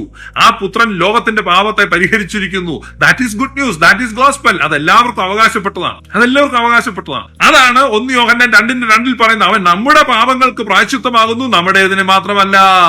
അവൻ നമ്മുടെ പാപങ്ങൾക്ക് പ്രായശ്ചിത്തമാകുന്നു, നമ്മുടേതിന് മാത്രമല്ല. എന്തിനാ അങ്ങനെ പറയുന്നത്? വായിച്ചു നോക്ക, നിങ്ങളുടെ ബൈബിൾ എടുക്കുക, ഓപ്പൺ ചെയ്യുക, 1 യോഹന്നാൻ 2:2 വായിക്കുക. അവൻ നമ്മുടെ പാപങ്ങൾക്ക് പ്രായശ്ചിത്തമാകുന്നു, നമ്മുടേതിന് മാത്രമല്ല. അവൻ നമ്മുടെ പാപങ്ങൾക്ക് പ്രായശ്ചിത്തമാകുന്നു, നമ്മുടേതിന് മാത്രമല്ല, സർവ്വ ലോകത്തിന്റെയും പാപത്തിന്റെ പരിഹാരത്തിന് അവൻ പ്രായശ്ചിത്തമായി തീർന്നിരിക്കും. അപ്പോ ആദാമ്യ പാപം പരിഹരിക്കപ്പെട്ടു, ഒറിജിനൽസ്. ഇപ്പൊ പത്രോസ് പറയാണ്, നിങ്ങൾ അവനെ തറപ്പിച്ചു കൊന്നു, പാപങ്ങളുടെ മോചനത്തിനായി സ്നാനമേൽപ്പീൻ. അപ്പൊ അത് എന്ത് പാപങ്ങളുടെ മോചനമാണ് എന്ന് പറഞ്ഞാൽ യേശുവിനെ ക്രൂശിച്ചു എന്ന പാപങ്ങൾ. അതാണ് അവിടെ പറയുന്നത്. നിങ്ങൾ നോക്കുക, അപ്പോസ്തല പ്രവൃത്തി 2-ാം അധ്യായം. മറ്റു പല വാക്കുകളാലും അവൻ സാക്ഷ്യം പറഞ്ഞ് അവരെ പ്രബോധിപ്പിച്ചു, ഈ വക്രതയുള്ള തലമുറയിൽ നിന്ന് രക്ഷിക്കപ്പെടുവീൻ എന്ന് പറഞ്ഞു. ഈ വക്രതയുള്ള തലമുറ എന്ന് പറഞ്ഞാൽ യേശുവിനെ ക്രൂശിച്ച തലമുറയാണ് അവിടെ നിൽക്കുക. അപ്പൊ യേശുവിനെ ക്രൂശിച്ച തലമുറ അവിടെ നിൽക്കുകയാണ്. ആ തലമുറയിൽ നിന്ന് രക്ഷിക്കപ്പെടുവേൻ എന്ന് പറഞ്ഞാൽ അവരിൽ നിന്ന് മാറിക്കോ, ആ പേരുദോഷം നിങ്ങൾക്ക് ഒഴിവാക്കാം. അപ്പൊ അതിനാണ് ക്രിസ്തുവിനോട് ചേരുവാൻ സ്നാനമേൽക്കും. ക്രിസ്തുവിനോട് ചേരുവാൻ സ്നാനമേൽക്കുന്നു. ആ തലമുറയിൽ നിങ്ങൾ മാറിക്കോ. കണ്ട, മനസ്സിലായ? അവിടെ നിന്ന് മാറുകയാണ്. അപ്പം അതിന്റെ ഇൻസ്റ്റന്റേനിയസ് ഫുൾഫിൽമെന്റ് ആണ്, അല്ലെ ഇൻസ്റ്റന്റ് ആപ്ലിക്കേഷൻ ആണ്. അപ്പൊ അവിടുത്തെ ആ മൊമെന്റസ് ആപ്ലിക്കേഷൻ ആണ്. ആ നിമിഷത്തെ അതിന്റെ ആപ്ലിക്കേഷൻ ഇതാണ്. അവരോട് പറയാണ്, ഈ ഗ്രൂപ്പിൽ നിന്ന് ഇങ്ങോട്ട് മാറുക. ക്രിസ്തുവിനോട് ചേരുവാൻ സ്നാനമേറ്റു. എന്നാണ് ക്രിസ്തുവിനോട് ചേരുന്നത്. ജനം സമുദ്രത്തിലും മേഘത്തിലും സ്നാനമേറ്റ് മോശയോട് ചേർന്നു. മോശയോട് ചേർന്ന് കഴിഞ്ഞാൽ മോശയുടെ ദേഹത്ത് പോയി അവർ ഒട്ടിപ്പിടിച്ചിരുന്നു. അങ്ങനെയല്ല, ഇറ്റ് ഇസ് എ ക്ലൗഡ്. ഒരു മേഘമാണ് അവരെല്ലാം കൂടെ. ക്ലൗഡ് ഓഫ് വിറ്റ്നസസ്, സാക്ഷികളുടെ സമൂഹം എന്ന് നമ്മൾ എബ്രായ ലേഖനത്തിൽ വായിക്കുന്നുണ്ട്. ദ ക്ലൗഡ് ഓഫ് വിറ്റ് എന്ന് പറഞ്ഞു കഴിഞ്ഞാൽ നമ്മളൊരു ക്ലൗഡായി മാറുകയാണ്. ഇപ്പൊ ഈ ക്ലൗഡ് എന്നുള്ള വാക്കെല്ലാം അങ്ങ് ഈ റിവൈവ് ആയിട്ട് വന്നിരിക്കുകയാണ്. ഈ കമ്പ്യൂട്ടിങ്, ഈ ക്ലൗഡ് കമ്പ്യൂട്ടിങ്ങും എല്ലാം വന്നിരിക്കുന്നുണ്ട്. അപ്പം ആ ക്ലൗഡിൽ നമ്മൾ ചേരുകയാണ്. ക്രൗഡിലല്ല, അതൊരു ക്ലൗഡാണ്. അപ്പൊ മോശയുടെ ക്ലൗഡിൽ, അഥവാ മോശയുടെ ലീഡർഷിപ്പിന് കീഴിൽ അല്ലെങ്കിൽ മോശയുടെ ടീമിൽ ചേരുന്ന കാര്യം പറഞ്ഞാൽ സ്നാനമേറ്റ് മോശയോട് ചേർന്നു. അപ്പൊ ഇവിടെ സ്നാനമേറ്റ് യേശുവിനോട് ചേർന്നു എന്ന് പറഞ്ഞാൽ യേശുവിന്റെ ടീം ജീസസ് അവിടെ നമ്മൾ ചേരുകയാണ്. അതാണ് സ്നാനം, ടീം ജീസസ്. ഈ ടീം ജീസസ് എന്ന് ഞാൻ പറഞ്ഞതൊരു നിങ്ങൾക്ക് കണ്ടംപററി ആയിട്ട് മനസ്സിലാക്കാനാണ്. അതാണ് ചർച്ച്, സഭ. അപ്പൊ ഈ സഭ എന്ന് പറഞ്ഞാൽ എന്താണ്? രക്ഷ. അപ്പൊ ഈ രക്ഷ എന്ന് പറയുമ്പോഴും ആ രക്ഷയ്ക്ക് പല ആപ്ലിക്കേഷൻ. രക്ഷ എന്ന് പറഞ്ഞാൽ എല്ലായിടത്തും രക്ഷ എന്ന് പറയുന്ന ഒരു കാര്യമല്ല. ഇപ്പൊ റാഹാബ് എന്ന വേശ്യ ഒറ്റുകാരെ സമാധാനത്തോടെ കൈക്കൊണ്ടു, അവൾ രക്ഷപ്പെട്ടു. നമ്മൾ വായിക്കുന്നുണ്ട്. അതും നമ്മൾ വായിക്കുന്ന എബ്രായ ലേഖനത്തിലാണ്. നശിക്കാതിരുന്നു, രക്ഷപ്പെട്ടു, ഇങ്ങനെയൊക്കെ വായിക്കാം. അപ്പൊ എന്താണ് ഈ രക്ഷ? ഇപ്പൊ തിമോത്തിയോസിന് എഴുതിയ ലേഖനത്തിൽ പൗലോസ് അപ്പോസ്തലൻ പറയുന്നുണ്ട്, അവൾ മക്കളെ പ്രസവിച്ച് രക്ഷ പ്രാപിക്കും. അപ്പൊ സ്ത്രീകള് പ്രസവിക്കുമ്പോൾ മക്കളെ പ്രസവിച്ച് രക്ഷ പ്രാപിക്കും. അപ്പൊ അതിന്റെ അർത്ഥം എന്നാ? പ്രസവിക്കാത്ത ഒരു രക്ഷ പ്രാപിക്കത്തില്ലെന്നോ, പ്രസവിച്ച രക്ഷ കിട്ടുമെന്നോ അങ്ങനെയൊന്നുമല്ല അതിന്റെ അർത്ഥം. അപ്പൊ രക്ഷ എന്ന് കാണുമ്പോൾ നമ്മൾ തെറ്റിദ്ധരിക്കരുത്. ഇപ്പൊ ഇവിടെ അതിന്റെ അർത്ഥം ആ തലമുറയിൽ നിന്ന് രക്ഷപ്പെടുക, വക്രതയുള്ള തലമുറയിൽ നിന്ന് രക്ഷപ്പെടുക. അപ്പൊ ആ പാപങ്ങളുടെ മോചനം. അപ്പൊ ഈ ചർച്ച എന്ന് പറഞ്ഞു കഴിഞ്ഞാൽ ക്രിസ്തുവിന്റെ എംബസിയാണ്. എംബസി കാരണം ചർച്ചിലെ മെമ്പേഴ്സ് അംബാസിഡർമാരാണ്. അംബാസിഡർമാർ ഇരിക്കുന്ന സ്ഥലമാണ് എംബസി. അതുകൊണ്ട് we are the ambassadors of Christ Jesus. ക്രിസ്തുവിന്റെ സ്ഥാനപതികളാണ്. അപ്പൊ സഭ എന്നാൽ സ്ഥാനപതി കാര്യാലയമാണ് എന്ന് പറഞ്ഞാൽ കമ്മിങ് കിങ്ഡം, വരാനിരിക്കുന്ന ആ തേജസ്സുള്ള നിത്യമായ രാജ്യത്തിന്റെ എംബസി ഇപ്പോൾ ഇവിടെ സ്ഥാപിക്കപ്പെട്ടിരിക്കുന്നു. ആ എംബസിയാണ് സഭ. സഭ എംബസി ആയതുകൊണ്ട് സഭയ്ക്ക് പുറത്തുള്ളവർക്ക് രക്ഷയില്ലെന്നല്ല, എല്ലാവർക്കും രക്ഷയുണ്ട്. എന്നാൽ ആ സഭയിലേക്ക് ചേരുകയാണ് ക്രിസ്തുവിന്റെ ശരീരം. പല പേരുകളാണ് പറയുന്നത്. മണവാട്ടി, ക്രിസ്തുവിന്റെ മണവാട്ടി. അപ്പൊ അതിനോട് ചേരുകയാണ്. അതിനോട് ചേരാനാണ് ഈ സ്നാനമേൽ. അപ്പൊ അതിനോട് ആർക്കാണ് ചേരാൻ പറ്റുന്നത്, ആരെയാണ് ചേർക്കാൻ പറ്റുന്നത്? അതാണ് യേശു തന്റെ സ്ലീഹന്മാരോട് പറഞ്ഞത്. ആകയാൽ നിങ്ങൾ പുറപ്പെട്ട് പിതാവിന്റെയും പുത്രന്റെയും പരിശുദ്ധാത്മാവിന്റെ നാമത്തിൽ സ്നാനം കഴിപ്പിച്ചും ഞാൻ നിങ്ങളോട് കൽപ്പിച്ചൊക്കെ ഈ പ്രമാണിപ്പാൻ തക്കവണ്ണം ഉപദേശിച്ചും കൊണ്ട് സകല ജാതികളെയും ശിഷ്യരാക്കിക്കൊള്ളുവീ. അതുകൊണ്ടാണ് സ്നാനങ്ങളെ കുറിച്ചുള്ള ഉപദേശത്തിന്റെ ഒപ്പം കൈവപ്പ് എന്ന് ചേർത്ത് വെച്ചിരിക്കും. സ്നാനങ്ങൾ മാത്രമല്ല, സ്നാനം ആർക്കും നടത്താം. അപ്പൊ ചുമ്മാ അങ്ങ് സ്നാനപ്പെടുത്തരുത്, കൈവപ്പ് വേണം. അപ്പൊ സ്നാനത്തിന് ഓതന്റിസിറ്റി വരണമെങ്കിൽ കൈവപ്പ് വേണം. നിങ്ങൾ open your Bible and go through Hebrew chapter 6. അവിടെ ഉപദേശങ്ങൾ, അടിസ്ഥാന ഉപദേശം പറയാണ്.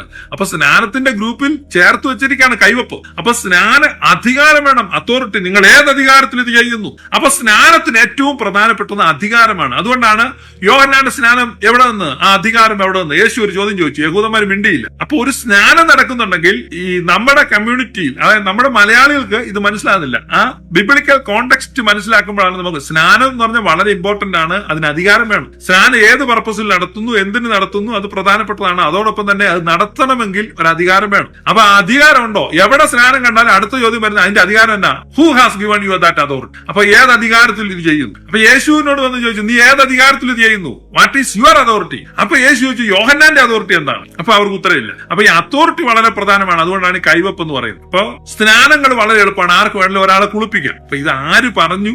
ആരിൽ നിന്ന് കിട്ടും നിങ്ങളുടെ സ്നാനം? സ്നാനപ്പെടുത്തുന്നത് ആരാണ്? അപ്പൊ അതൊരു വലിയ ക്വസ്റ്റ്യൻ ആണ്. അപ്പൊ അധികാരം ഉണ്ടോ ഇല്ലയോ?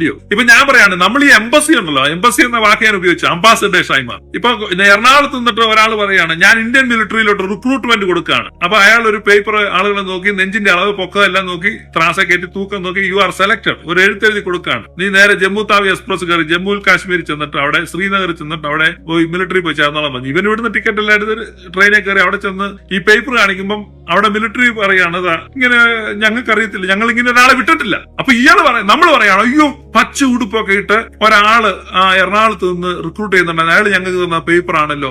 അപ്പം മിലിറ്ററി കാര്യാലയത്തിൽ എന്ന് പറയാണ്, ഞങ്ങൾ അങ്ങനെ ഒരാളെ അയച്ചിട്ടില്ല, ഞങ്ങൾക്ക് അറിയത്തില്ല, we don't know, we are sorry. പക്ഷെ നമ്മുടെ ഈ പേപ്പർ ഉണ്ട്, നമുക്ക് തന്ന ആള് പച്ച ഉടുപ്പിട്ടിട്ടുണ്ടായിരുന്നു, പക്ഷെ അവർക്കത് അറിയത്തില്ല. അപ്പൊ നമ്മൾ എന്ത് ചെയ്യും? ഇപ്പൊ അധികാരമുണ്ട്. ഇപ്പൊ ഈ പോലീസ് ഉണ്ട്. ഞാനൊക്കെ ഈ ചെറുപ്പത്തിൽ പോലീസ് ആകുമായിരുന്നു. ചെറുപ്പത്തിൽ ഞങ്ങൾ പിള്ളേരൊക്കെ പോലീസ് ആകുമായിരുന്നു. അത് പോലീസ് ആകുമെന്ന് വെച്ച് കഴിഞ്ഞാൽ ഈ പ്ലാവല കൊണ്ട് തൊപ്പി ഉണ്ടാക്കും, പ്ലാവല കൊണ്ട്. എന്നിട്ട് ഇങ്ങനെ പോലീസോ, ഞങ്ങൾ അതിനെ പ്ലാവല പോലീസ് എന്ന് വിളിച്ചോണ്ടിരുന്നത്. പ്ലാവല പോലീസ്, പ്ലാവല ഇങ്ങനെ ഈർക്കിലേക്ക് വെച്ച് ഇങ്ങനെ തൊപ്പി വെക്കും, പ്ലാവല പോലീസ്. അത് ഒറിജിനൽ പോലീസുമായിട്ട് ബന്ധമൊന്നും. അപ്പൊ ഒറിജിനൽ പോലീസും ഉണ്ട്, പ്ലാവല പോലീസും ഉണ്ട്. അപ്പൊ പ്ലാവല പോലീസ് പോലെ ആർക്ക് വേണമെങ്കിലും സ്നാനം നടത്താം. യേശു ക്രിസ്തുവിന്റെ നാമത്തിൽ ഇപ്പൊ സെബാസ്റ്റ്യൻ പുന്നേക്ക് ഫിലിപ്പൊക്കെ സ്നാനം നടത്തും. അപ്പൊ ആർക്ക് വേണമെങ്കിലും ഒരാളെ കുളിപ്പിക്കാൻ പ്രയാസം. പക്ഷെ ഇതുമായിട്ട് എന്ത് ബന്ധമിരിക്കുന്നു? കർത്താവ് സ്ഥാപിച്ച ഒരു എംബസി ഉണ്ട്. രക്ഷ എന്നത് എല്ലാവർക്കും ഉണ്ട്. അത് സൗജന്യമാണ്, സാർവത്രികമാണ്. പക്ഷേ ക്രിസ്തുവിന്റെ എംബസിയായ സഭ, ക്രിസ്തുവിന്റെ ശരീരമായ സഭ, ആ സഭയിൽ അംഗമാകാനുള്ള ഒരു സ്നാനം കർത്താവ് കൽപ്പിച്ചു. അത് ആ സഭയ്ക്ക് മാത്രമേ കൊടുക്കാൻ കഴിയൂ. പിന്നെ അവിടെ ഇവിടെയൊക്കെ ഓരോരുത്തർക്ക് അങ്ങനെ അങ്ങ് തുടങ്ങാം.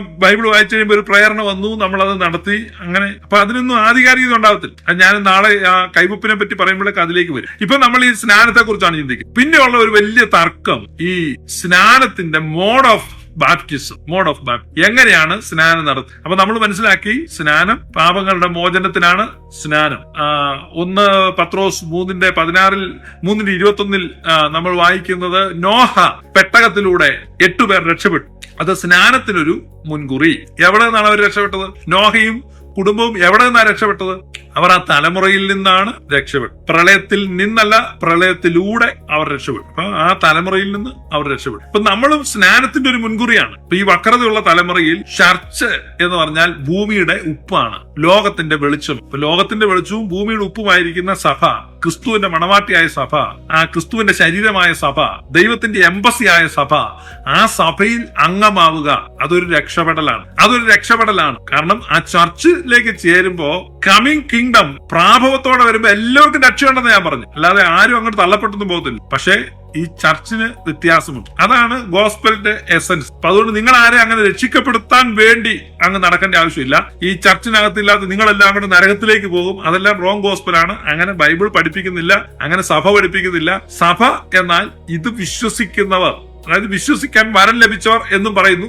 ഈ വിശ്വസിക്കുന്നവർ ആ ചർച്ചിൽ ചേരുമ്പോൾ ആ ചർച്ചിന്റെ ലൈഫ് അവരിലേക്ക് പാസ് ചെയ്യുകയും അവരെന്തായി മാറും? അവർ റൂളിംഗ് ഫാമിലിയായി മാറും. അതായത് കമ്മിങ് കിങ്ഡത്തിലെ റൂളിംഗ് ഫാമിലിയായി മാറാനുള്ള അവസരമാണ് സുവിശേഷം കൊണ്ടുവരുന്നത്. അപ്പൊ നിങ്ങൾ ആ സുവിശേഷത്തിന്റെ ലെവൽ മനസ്സിലാക്കണം. That is glorious gospel. അതാണ് ഗ്ലോറിയസ് ഗോസ്പൽ. അതായത് സുവിശേഷം എന്നത് തേജസ്സുള്ള സുവിശേഷം, അല്ലാതെ നിങ്ങളെല്ലാം നരകത്തിൽ പോകും, എല്ലാവരും അപ്പൊ നരകത്തിൽ നിന്ന് കഷ്ടിച്ച് രക്ഷപ്പെടാനുള്ളൊരു അതല്ല സഭ. ആരും നരകത്തിൽ പോകത്തില്ല. മാനവരാശിയെ യേശു കർത്താവ് വീണ്ടെടുത്തിരിക്കുന്നു. A kingdom is coming with its power and glory. ആ കിങ്ഡത്തിൽ റൂളിംഗ് ഫാമിലി ആകാനുള്ള അവസരമാണ് ചർച്ച് കൊടുക്കുന്നത്. അപ്പൊ true church will rule there, അല്ലെ വിൽ റെയിൻ വിത്ത് ക്രൈസ്റ്റ്. ക്രിസ്തുവിനോട് കൂടെ അത് വാഴാൻ പോവാ. അതാണ് തിമോത്തിയോസിന് എഴുതിയ ലേഖനം വായിക്കുമ്പോൾ പൗലൂസ് പറയുന്നത്, നാം അവനോടുകൂടെ സഹിക്കുന്നുവെങ്കിൽ നാം അവനോടുകൂടെ വാഴും. അപ്പൊ ഒരു വാഴ്ചയ്ക്കുള്ള ഓപ്ഷൻ. അപ്പൊ സ്നാനം എന്ന് പറഞ്ഞാൽ ക്രിസ്തുവിനോട് ചേരുന്നതിനാണ്, അവനോടുകൂടെ വാഴാനാണ്. അത് ഞാൻ പിന്നെയും ഞാൻ ആവർത്തിച്ചു പറയുന്നു. ആരെങ്കിലും എതുവഴിയെങ്കിലും പോകുന്ന അവന്റെ കൂടെ വെള്ളത്തിൽ ചാടിയാൽ അത് കിട്ടത്തില്ല. കാരണം അവൻ അതിന്റെ അതോറിറ്റി ഇല്ല. ഒന്നാമത് അവൻ ഇതൊന്നും വിശ്വസിക്കുന്നില്ല. അവനോട് ചോദിച്ചാൽ ഇത് എന്തിനാന്ന് അവൻ അറിയത്തില്ല. എന്തിനാന്നും അറിയത്തില്ല, അവൻ വിശ്വസിക്കുന്നുമില്ല, അവൻ നടത്താൻ അവൻ അധികാരവും. അതുകൊണ്ട് ഒരു പുസ്തകം വായിച്ചിട്ട് ആ പുസ്തകത്തിൽ കാണുന്ന കാര്യമല്ല നമ്മളോട് പറയുന്നതാണെന്ന് അങ്ങ് തോന്നിയിട്ട് നമ്മൾ ചെയ്യാൻ തുടങ്ങിക്കഴിഞ്ഞാൽ ആകെ കുഴപ്പമായി തീരും. ചെയ്യാൻ തുടങ്ങിക്കഴിഞ്ഞു അത് പുസ്തകത്തിൽ കാണുന്ന എല്ലാ കാര്യവും എല്ലാവർക്കും ഉള്ളതല്ല.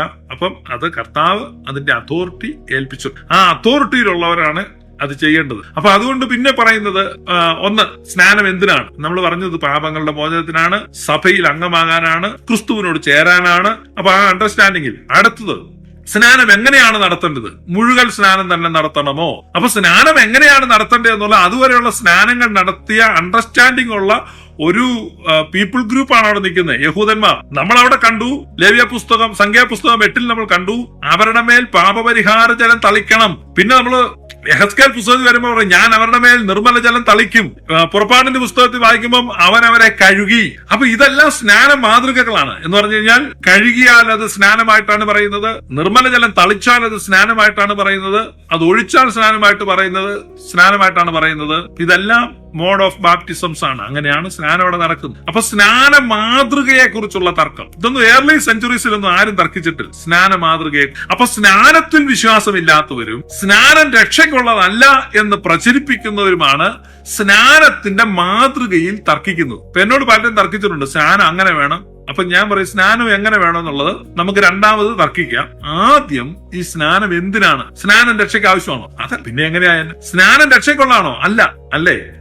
അപ്പൊ പിന്നെ അത് എങ്ങനെയായെന്നെ? അത് പറ്റത്തില്ല. അപ്പൊ ഇത് ആളുകളെ വഞ്ചിക്കുക എന്നുള്ളതാണ്. അപ്പൊ സ്നാനം രക്ഷയ്ക്കുള്ളതാണോ അല്ലയോ എന്ന് ആദ്യം പറയുക. രക്ഷയ്ക്കുള്ളതാണെങ്കിൽ നമ്മൾ വളരെ ഗൗരവമാണ്. അവർ പറയുന്ന രീതിയിൽ സ്നാനപ്പെടും. മുഴുകിയെങ്കിൽ മുഴുകി, മുങ്ങിയെങ്കിൽ മുങ്ങി, 3 പ്രാവശ്യമെങ്കിൽ 3 പ്രാവശ്യം, എങ്ങനെയാണെന്ന് വെച്ചാൽ. അതുകൊണ്ട് സ്നാനം എന്താണെന്ന് പറയാത്ത ഒരാളുടെയും കൂടെ സ്നാനപ്പെടരുത്. സ്നാനം എങ്ങനെയാകണമെന്ന് വെച്ചാൽ ബൈബിളിൽ നോക്കിക്കഴിഞ്ഞാൽ ഈ പല മാതൃകയിൽ നമ്മൾ കാണുന്നുണ്ട്. പഴയ നിയമത്തിൽ ആണ് ഏറ്റവും സ്ട്രിക്റ്റ് ആയിട്ടുള്ള കർമ്മങ്ങൾ, അതായത് സെറിമോണിയൽസ് ഏറ്റവും സ്ട്രിക്റ്റ് ആയിട്ട് പറയുന്നത് നിയമപുസ്തകങ്ങളല്ല. ലേവ്യ പുസ്തകം, പുറപ്പാട് പുസ്തകം, സംഖ്യാപുസ്തകത്തിലൊക്കെ പറയുന്നത് അത് പഴയ നിയമത്തിലാണ്. ആ പഴയ നിയമത്തിൽ കാണുന്നത് നമ്മൾ വെള്ളം തളിക്കണം എന്നാണ്. അവിടെയാണ് അവർ പൗരോഹിത്യ ശുശ്രൂഷ ഏൽപ്പിക്കും. നമ്മൾ രാജകീയ പുരോഹിത വർഗമാണ്. രാജകീയ പുരോഹിത വർഗമായിട്ട് ആ ക്രിസ്തുവിനോട് ചേരുകയാണ്. ക്രിസ്തുവിനോട് ചേരുന്ന സ്നാനമാണ്. ഇപ്പോൾ സ്നാന മാതൃക. പിന്നെ അടുത്തത് സ്നാനം എപ്പോൾ? അത് വലിയൊരു വിഷയമാണ്. സ്നാനം എപ്പോൾ? ശിശു സ്നാനം ശരിയാണോ? വലിയൊരു വിഷയമാണ്. ഈ ശിശു സ്നാനം ശരിയാണോ എന്ന് ചോദിച്ചാൽ ശിശു സ്നാനമേ ശരിയായിട്ടുള്ളൂ എന്നാണ് എന്റെ ഉത്തരം. കാരണം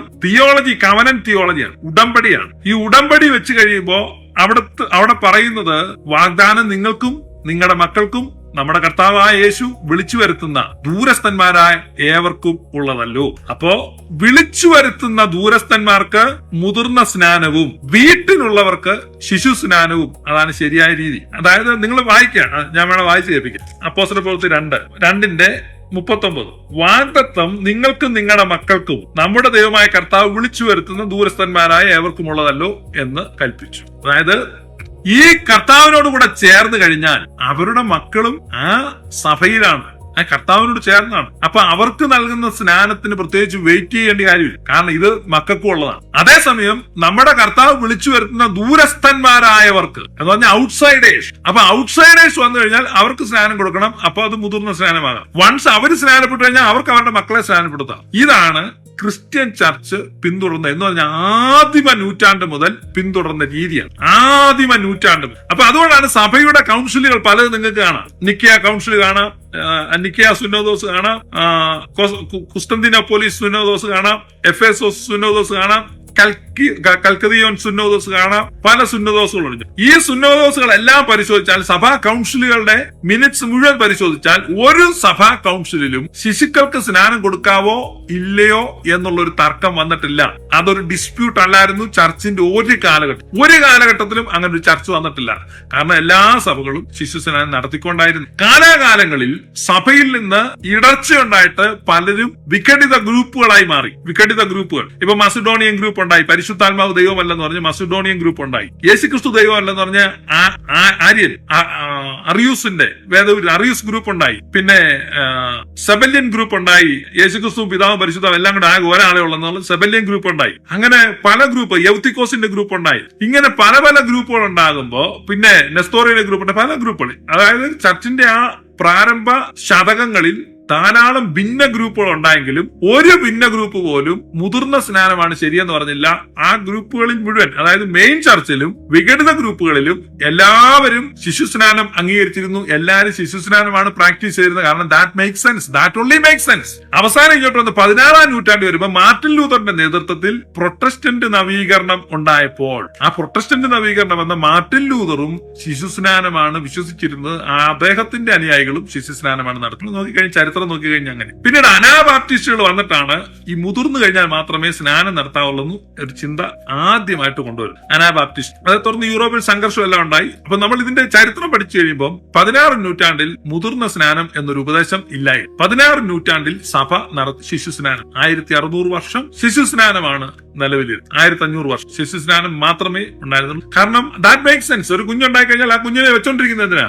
ആ കുഞ്ഞ് നമ്മുടെ സഭയിലെ അംഗമാണ്. ആ കുഞ്ഞിനെ സഭയോട് ചേർക്കണം. യഹൂദന്മാരുടെ കമ്മ്യൂണിറ്റി ഒരു കുഞ്ഞുണ്ടായി 8-ാം നാളിൽ പരിശോധന ഏറ്റു, അവൻ യഹൂദനായി മാറും. അതായിരുന്നു പാരമ്പര്യം. അതേ പാരമ്പര്യമാണ് ക്രിസ്തീയ പാരമ്പര്യം. പക്ഷേ ഈ തലതിരിഞ്ഞ ഉപദേശം വന്നേ പിന്നെ ഭയങ്കര കുഴപ്പമായി. ഇപ്പൊ ഒരു ടിപ്പിക്കൽ മലയാളി പെന്തക്കോസ്ത് സഭയിലേക്ക് നിങ്ങൾ നോക്കും, അവിടെ ഏറ്റവും വലിയ കോൺട്രഡിക്ഷൻ നിങ്ങൾക്ക് കാണാം. ആ ചർച്ചില് പകുതി പേര് ചർച്ച് മെമ്പേഴ്സ് അല്ല, അല്ലെങ്കിൽ പെന്തക്കോസ്തുകാർ പറയട്ടെ, they are not church members. പിള്ളേര് വിസിറ്റിംഗ് പോലെ ഇങ്ങനെ ഇരിക്കുക. അവർ സഭയിലെ അംഗമല്ല, കാരണം സ്നാനപ്പെട്ടാലല്ലേ സഭയിലെ അംഗമാകും. എന്നിട്ട് ഇവര് കർത്തൃമേശ എന്ന് പറഞ്ഞൊരു പരിപാടിയാണ്. അപ്പം മുന്തിരിച്ചാറും ഒക്കെ കൊണ്ടുവെക്കും. എന്നിട്ട് ഈ പിള്ളേര് നോക്കിയിരിക്കുമ്പോ ഇതിങ്ങനെ മുറിച്ച് ഇവരെല്ലാം കൂടെ തിന്നും. പിള്ളേര് നോക്കിയിരിക്കും. ആമോസിന്റെ പുസ്തകത്തിൽ ഒരു വാക്യമുണ്ട്, കുട്ടികൾ അപ്പത്തിനായി കൈ നീട്ടുന്നു, ആരും കൊടുക്കുന്നില്ല. പെന്തക്കോസ്തുകാരുടെ സഭാഗോളിനെ പറ്റി ആയിരിക്കും പറഞ്ഞത്, അതേക്കുറിച്ചല്ല, ഞാനൊരു തമാശ പറഞ്ഞു. അപ്പൊ ഞാൻ പറഞ്ഞു, ഈ പിള്ളേർക്ക് ആരും കൊടുക്കത്തില്ല. നാം ഒരപ്പത്തിന്റെ അംശികളും ഒരു പാനപാത്രത്തിന്റെ ഓഹരിക്കാരുമാണ്. അവിടെയാണ് നാം ഒന്നായി. ഈ കർത്താവിന്റെ മേശയിൽ, ഈ യുക്കറിസ്റ്റിൽ, ഈ ഹോളി കുർബാനോയിൽ കർത്താവിന്റെ ശരീര രക്തങ്ങൾ ആഘോഷിക്കപ്പെടുമ്പോ അവിടെയാണ് ജീവൻ പകരപ്പെടുന്നത്. അപ്പൊ ഈ കുഞ്ഞുങ്ങളെ ജീവനിൽ നിന്ന് അകറ്റ്, അല്ലെ തന്നെ അവരുടെ കർത്തൃമേശ ജീവനില്ല,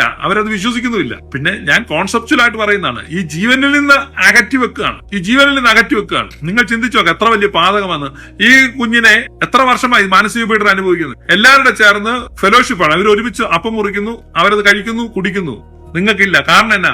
കാരണം എന്താന്ന് ചോദിക്കണം. കുഞ്ഞുങ്ങൾ ചോദിക്കണം, എന്തുകൊണ്ട് തരുന്നില്ല? അത് നിങ്ങൾ സ്നാനപ്പെട്ടു. എത്ര അടിസ്ഥാനമില്ലാത്ത അങ്ങേയറ്റം അപഹാസ്യമായ ഒരു കാര്യം അത്. നിങ്ങൾ സ്നാനപ്പെട്ടില്ല, അതുകൊണ്ട് ഞങ്ങൾ നിങ്ങൾക്ക് തരത്തില്ല. അപ്പൊ ഞങ്ങൾ ദൈവമക്കളല്ലേ? അടുത്ത ചോദ്യം, നിങ്ങൾ ദൈവമക്കളൊക്കെ തന്നെ, പക്ഷെ ഇപ്പൊ ഇതങ്ങ് തരാൻ പറ്റത്തില്ല. എന്താ നിങ്ങൾ നിങ്ങളുടെ സഭയിലെ വിഷയം നിങ്ങൾ നോക്ക്. ഈ പിള്ളേർക്ക് എന്തുകൊണ്ട് കൊടുക്കുന്നില്ല? കർത്താവ് യേശുക്രിസ്തു അപ്പം മുറിക്കുന്നെങ്കിൽ ആദ്യം പിള്ളേർക്ക് കൊടുക്കും, നീ കൊടുക്കത്തില്ല. അപ്പൊ ഒന്നുകിൽ ഈ അപ്പം പിള്ളേർക്ക് കൊടുക്കണം, അല്ലെ അവരെ സ്നാനപ്പെടുത്തണം. അപ്പൊ അവരെ ഇതിൽ നിന്ന് അകറ്റി നിർത്തുകയാണ്. അതിന് ആര് നിങ്ങൾക്ക് അധികാരം തന്നു? ശിശുക്കളെ തടയരുത്. അപ്പൊ യേശു പറയാണ്, ശിശുക്കളെ തടയരുത്, അവരെ എന്റെ അടുക്കലേക്ക് വിടുവീൻ. എന്റെ അടുക്കലേക്ക് വിടുവീൻ എന്ന് പറഞ്ഞാൽ ഇന്ന് യേശു സന്നിഹിതമാകുന്ന ഈ അപ്പവീഞ്ഞുകളിലാണ്. യേശു സ്നേഹത്തിന്റെ കൂട്ടായ്മയിലേക്ക്, ആ സ്നേഹഭോജ്യത്തിലേക്ക്, തന്റെ മേശയിലേക്കാണ് ക്ഷണിക്കുന്നത്. ഇന്ന് യേശു നമ്മളെ വിളിക്കുന്ന ആ സ്നേഹം പങ്കുവെക്കാൻ ആ മേശയിലേക്കാണ്. അവിടെയാണ് സ്നേഹം. അവിടെയാണ് യേശു തന്നെ നമുക്ക് തരികയാണ്. എന്റെ ശരീരം ഭക്ഷിക്കുകയും എന്റെ രക്തം പാനം ചെയ്യുകയും ചെയ്തിട്ടല്ലാതെ നിങ്ങളുടെ ഉള്ളിൽ ജീവൻ ഉണ്ടാവുകയില്ല. എന്റെ ശരീരം സാക്ഷാൽ ഭക്ഷണവും എന്റെ രക്തം സാക്ഷാൽ പാനീയവുമാകുന്നു. എന്നെ തിന്നുന്നത് മൂലം അവൻ ജീവിക്കും. വ്യക്തമായി പറയുകയാണ്. അപ്പോ യേശു നമ്മെ ഇൻവൈറ്റ് ചെയ്യുന്നത് ആ ശുശ്രൂഷയിലേക്കാണ്, ആ മേശയിലേക്കാണ്, ആ മഹത്തായ ശുശ്രൂഷയിലേക്ക്. ആ ജീവൻ പകരപ്പെടുന്ന ആ സമയത്ത് ഈ ശിശുക്കളെ മുഴുവൻ എന്ത് ചെയ്തിരിക്കുകയാണ്? തടഞ്ഞു വെച്ചിരിക്കുകയാണ്. അപ്പോ ആ അപ്പത്തിലൂടെ യേശു പറയാണ്, ശിശുക്കളെ തടയരുത്. നമ്മൾ സമ്മതിക്കത്തില്ല. നമ്മൾ പറയും പറ്റുന്നില്ല, അവരൊന്നും ഇപ്പം അവരാണ് പാപികൾ, ദേ ആർ അൺവർത്തി, അവർ അയോഗ്യരാണ്. കാരണം അങ്ങനെയല്ലേ കൊരിന്ത്യലേഖനത്തിൽ പറഞ്ഞ, അയോഗ്യമായി അപ്പം തിന്നുകയോ കർത്താവിന്റെ പാനപാത്രം കുടിക്കുകയോ ചെയ്യുന്നവൻ കർത്താവിന്റെ ശരീരവും രക്തവും സംബന്ധിച്ച് കുറ്റക്കാരനാകും. അപ്പോ ഓരോ പെന്തക്കോസ്ത് സഭകളിലും പറയാതെ ഓരോ ഞായറാഴ്ചയും പറയാതെ പറയുകയാണ്, ഞങ്ങളുടെ കുഞ്ഞുങ്ങൾ അയോഗ്യരാണ്, ഞങ്ങളുടെ കുഞ്ഞുങ്ങൾ അയോഗ്യരാണ്. ഡിക്ലെയർ ചെയ്യാണ്, ഞങ്ങളുടെ കുഞ്ഞുങ്ങൾ അയോഗ്യരാണ്. They are unworthy, they are unworthy to participate in this communion എന്ന് പറയുമ്പോൾ they belong to devil, they belong to this world എന്ന് പ്രഖ്യാപിക്കുകയാണ്, സീലടിച്ചു വിടുകയാണ്. നിങ്ങൾ നശിച്ചു പോട്ടെ. അപ്പൊ ഓരോ ഞായറാഴ്ചയും പെന്തക്കോസ്ത് സഭകളിൽ കർത്തൃമേശ എന്ന പ്രഹസനം നടക്കുമ്പോൾ ആ സഭകളിൽ അറ്റൻഡ് ചെയ്യുന്ന ഓരോ കുഞ്ഞുങ്ങളെയും കണ്ടംനേഷനിലേക്കും സാത്താന്റെ കരങ്ങളിലേക്കും വിട്ടുകൊടുക്കുകയാണ്. എന്നിട്ട് തലമുറ നശിച്ചു എന്ന് പറഞ്ഞ് കിടന്ന് നിലവിളിച്ചാൽ മതി. നിങ്ങൾ തന്നെയാണ് നശിപ്പിക്കുക. നിങ്ങളുടെ സഭയിൽ നിങ്ങളുടെ കുഞ്ഞുങ്ങളെ നിങ്ങൾ മുദ്രയടിച്ചു വിടുകയാണ്. They don't belong to this church. They are not a part of this body. They cannot take part in this communion. പിന്നെ എങ്ങനെ അവർ ചൊവ്വാകുന്നത്? ഇപ്പൊ ഈ വലിയ ശ്രേഷ്ഠമായ ഈ സ്നാനത്തിലൂടെ ഈ സഭയിലേക്ക് ചേർന്നിരിക്കുന്നവരെ ആ ജീവനിലേക്ക് പിടിച്ചുയർത്തുന്ന ജീവൻ പ്രധാനമായ ശുശ്രൂഷ കർത്താവ് സ്ഥാപിച്ചതാണ് ഈ കർത്താവിന്റെ മേശ. അപ്പൊ അതിന്റെ ആ കൗദാശികത നമ്മൾ മനസ്സിലാക്കണം. കൗദാശികത. അപ്പൊ ഈ കൗദാശികത എന്ന് പറയുമ്പോൾ സാക്രമെന്റ് സിറ്റിയാണ്, സാക്രമെന്റ് ആണ്. സാക്രമെന്റ് സുറിയാനി സഭയെ സംബന്ധിച്ച് അല്ലെങ്കിൽ ഈസ്റ്റേൺ ചർച്ചിനെ സംബന്ധിച്ച്, പൗരസ്ത്യ സഭകളെ സംബന്ധിച്ച് അത് മിസ്റ്ററിയാണ്. അത് വെസ്റ്റേൺ ചർച്ചിന് മിസ്റ്ററി അല്ല, അത് വെറും തമാശയാണ്. പിന്നെ അവരെ സംബന്ധിച്ച് ഹിസ്റ്ററിയിൽ നിന്നൊരു ഏടാണ്. പക്ഷെ ഈസ്റ്റേൺ ചർച്ചിന് അത് മിസ്റ്ററിയാണ്. ഇപ്പൊ ക്രിസ്തുവിനോട് ചേരുവാൻ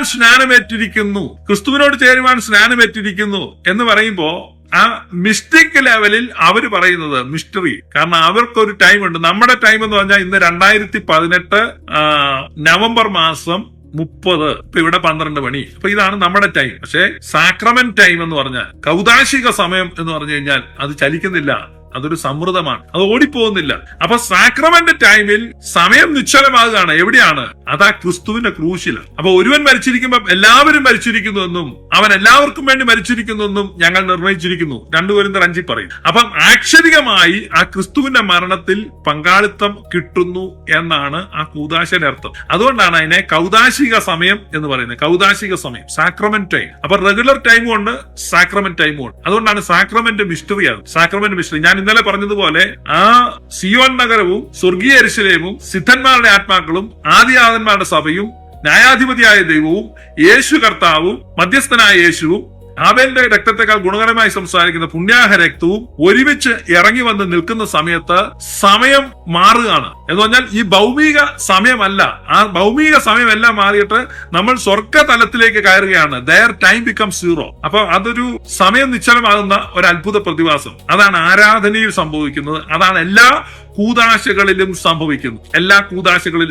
അതുകൊണ്ടാണ് കൗദാശിക രഹസ്യം എന്ന് സഭാപിതാക്കന്മാർ അതിനെ പറയുന്നത്. അതാണ് കൂദാശിയുടെ മിസ്റ്ററി ഓഫ് സാക്രമെന്റ്. അപ്പൊ അത് സംഭവിക്കുന്നു എന്നുള്ളതാണ് വിശ്വാസം. അതുകൊണ്ട് ഈ സ്നാനത്തിലും ഈ കർത്തൃമേശയിലും അതേ മിസ്റ്ററി റിപ്പീറ്റ് ചെയ്തുകൊണ്ടിരിക്കുകയാണ്. നമുക്കിത് മനസ്സിലാകുന്നത് കാരണം നമ്മളെ സംബന്ധിച്ച് നമ്മൾ എർത്തലി ടൈമിലാണ് നിൽക്കുന്നത്. എർത്തലി ടൈമിൽ നിൽക്കുന്നത് കൊണ്ട് നമ്മളിവിടെ വന്നിട്ട് 2018 കൊല്ലം മുമ്പ് കർത്താവായ യേശു ക്രിസ്തു ഇങ്ങനെ ക്രൂശിൽ മരിച്ചു, കർത്താവ് ഇങ്ങനെ അപ്പം ഇത് സ്ഥാപിച്ചു, അതുകൊണ്ട് നമ്മൾ ഈ അപ്പവും ഈ വെള്ളവും മുറിച്ച് കർത്താവിനെ നമുക്ക് ഓർക്കാം എന്ന് പറയാണ്. അതല്ല സംഭവിക്കുന്നത്. അതേസമയം മിസ്റ്ററി ആയിട്ട് വരുമ്പോ ഈ ടൈം മാറിയിട്ട് നമ്മൾ ആ ടൈമിലേക്ക് പോവുക. കാരണം അതർ വേൾഡ് ഓപ്പൺ ചെയ്യപ്പെടുകയാണ്. അവിടെ പിന്നെ ടൈമിന്റെ ആ പരിധികളോ ടൈമിന്റെ സ്വാധീനമോ ഇല്ല.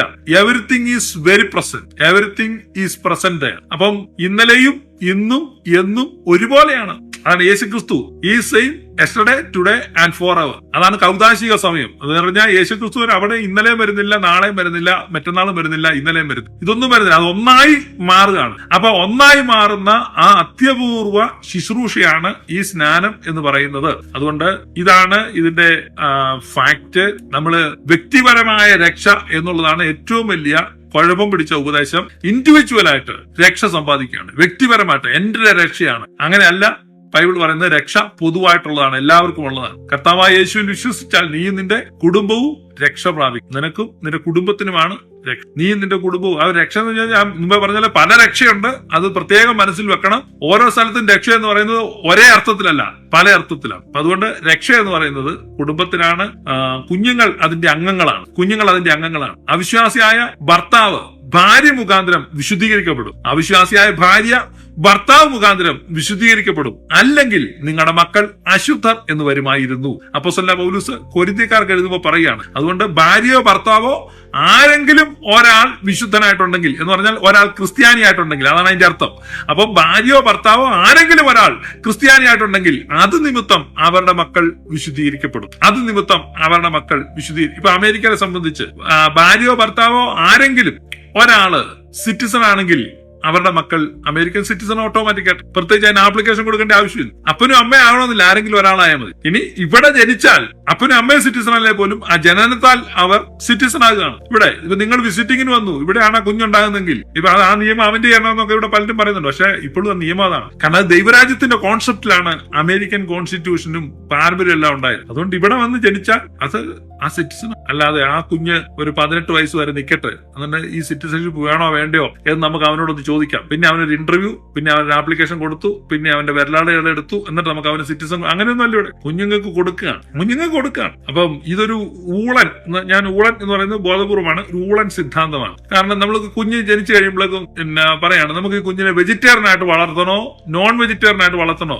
ഓക്കെ, നമുക്ക് ഈ കൊച്ചിനൊന്നും കൊടുക്കണ്ട, കാരണം ഒരു 10-15 വയസ്സായിട്ട് ചോദിച്ചിട്ട് കൊടുക്കാം. അങ്ങനെയല്ല, ആ കുഞ്ഞിന് വേണ്ടത് നമ്മൾ കൊടുക്കുക. നമ്മൾ പന്നിയിറച്ചി തിന്നുന്നത് കുഞ്ഞും പന്നിയിറച്ചി തിന്നുന്നുണ്ട്. മലയാളം പറയിക്കണോ ഇംഗ്ലീഷ് പറയിക്കണോ? അതെന്തിനാ? മലയാളത്തെക്കാൾ നല്ല ഭാഷ എന്തുകൊണ്ടും തമിഴാണ്. നമുക്ക് ഈ കൊച്ചിന് വളർന്നു കഴിയുമ്പോൾ എന്തിനെ തമിഴ് പഠിപ്പിച്ചില്ലെന്ന് ചോദിച്ചാലോ. അതുകൊണ്ട് ഈ കൊച്ചിനെ ഭാഷ പഠിപ്പിക്കണം. നമുക്ക് വലുതായിട്ട് ചോദിക്കാം, തമിഴ് വേണോ മലയാളം വേണോ? അങ്ങനെയല്ല, നമ്മൾ നമ്മുടെ ഭാഷ നമ്മൾ നമ്മുടെ വേഷം ധരിപ്പിക്കും, നമ്മൾ നമ്മുടെ ഭാഷ പഠിപ്പിക്കും, നമ്മൾ നമ്മുടെ ഭക്ഷണം കൊടുക്കും, ഇതെല്ലാം കൊടുക്കും. നമ്മൾ നമ്മുടെ കൂടെ കൂട്ടായ്മയ്ക്ക് കൊണ്ടുപോകും, പക്ഷെ കൂടെ കൂട്ടത്തില്ല. നീ ഞങ്ങളുടെ കൂടെ കൂട്ടായ്മയ്ക്കുണ്ടെങ്കിലും നീ ഞങ്ങളിൽ ഒരുവനല്ല, നീ അന്യനാണ്. അതാണ് ഗോസ്പൽ ഓഫ് സെപ്പറേഷൻ. ഞാൻ കുറെ ദിവസമായിട്ട് ഇത് പറഞ്ഞുകൊണ്ടിരിക്കുകയാണ്. ഗോസ്പൽ ഓഫ് സെപ്പറേഷൻ നിങ്ങൾ എറിഞ്ഞു കളയണം. ഇത് സെപ്പറേഷൻ വന്ന് സ്വന്തം കുടുംബത്തിലുള്ള കുഞ്ഞുങ്ങളെ അവരെ സെപ്പറേറ്റ് ചെയ്യുക. അപ്പൊ ഗോസ്പൽ ഓഫ് ഇൻക്ലൂഷൻ ആണ് ശരിയായ ഗോസ്പൽ. ഇത് ഗോസ്പൽ ഓഫ് സെപ്പറേഷൻ ആണ്. Gospel of separation at its extreme. അതിന്റെ എക്സ്ട്രീമിറ്റിയിലാണ് സ്വന്തം രക്തത്തിൽ നിന്ന് പറഞ്ഞ കുഞ്ഞുങ്ങളെ, ഇന്നസെന്റ് ആയിട്ടുള്ള കുഞ്ഞുങ്ങളെ അവരെ സെപ്പറേറ്റ് ചെയ്യുകയാണ്. കർത്തൃമേശയുടെ സമയത്ത് ആ സെപ്പറേഷൻ ആണ് കൊണ്ടുവരുന്നത്. അവരെ വലിച്ചു പറിച്ചു മാറ്റുകയാണ്. അത് ഗോസ്പൽ ഓഫ് സെപ്പറേഷന്റെ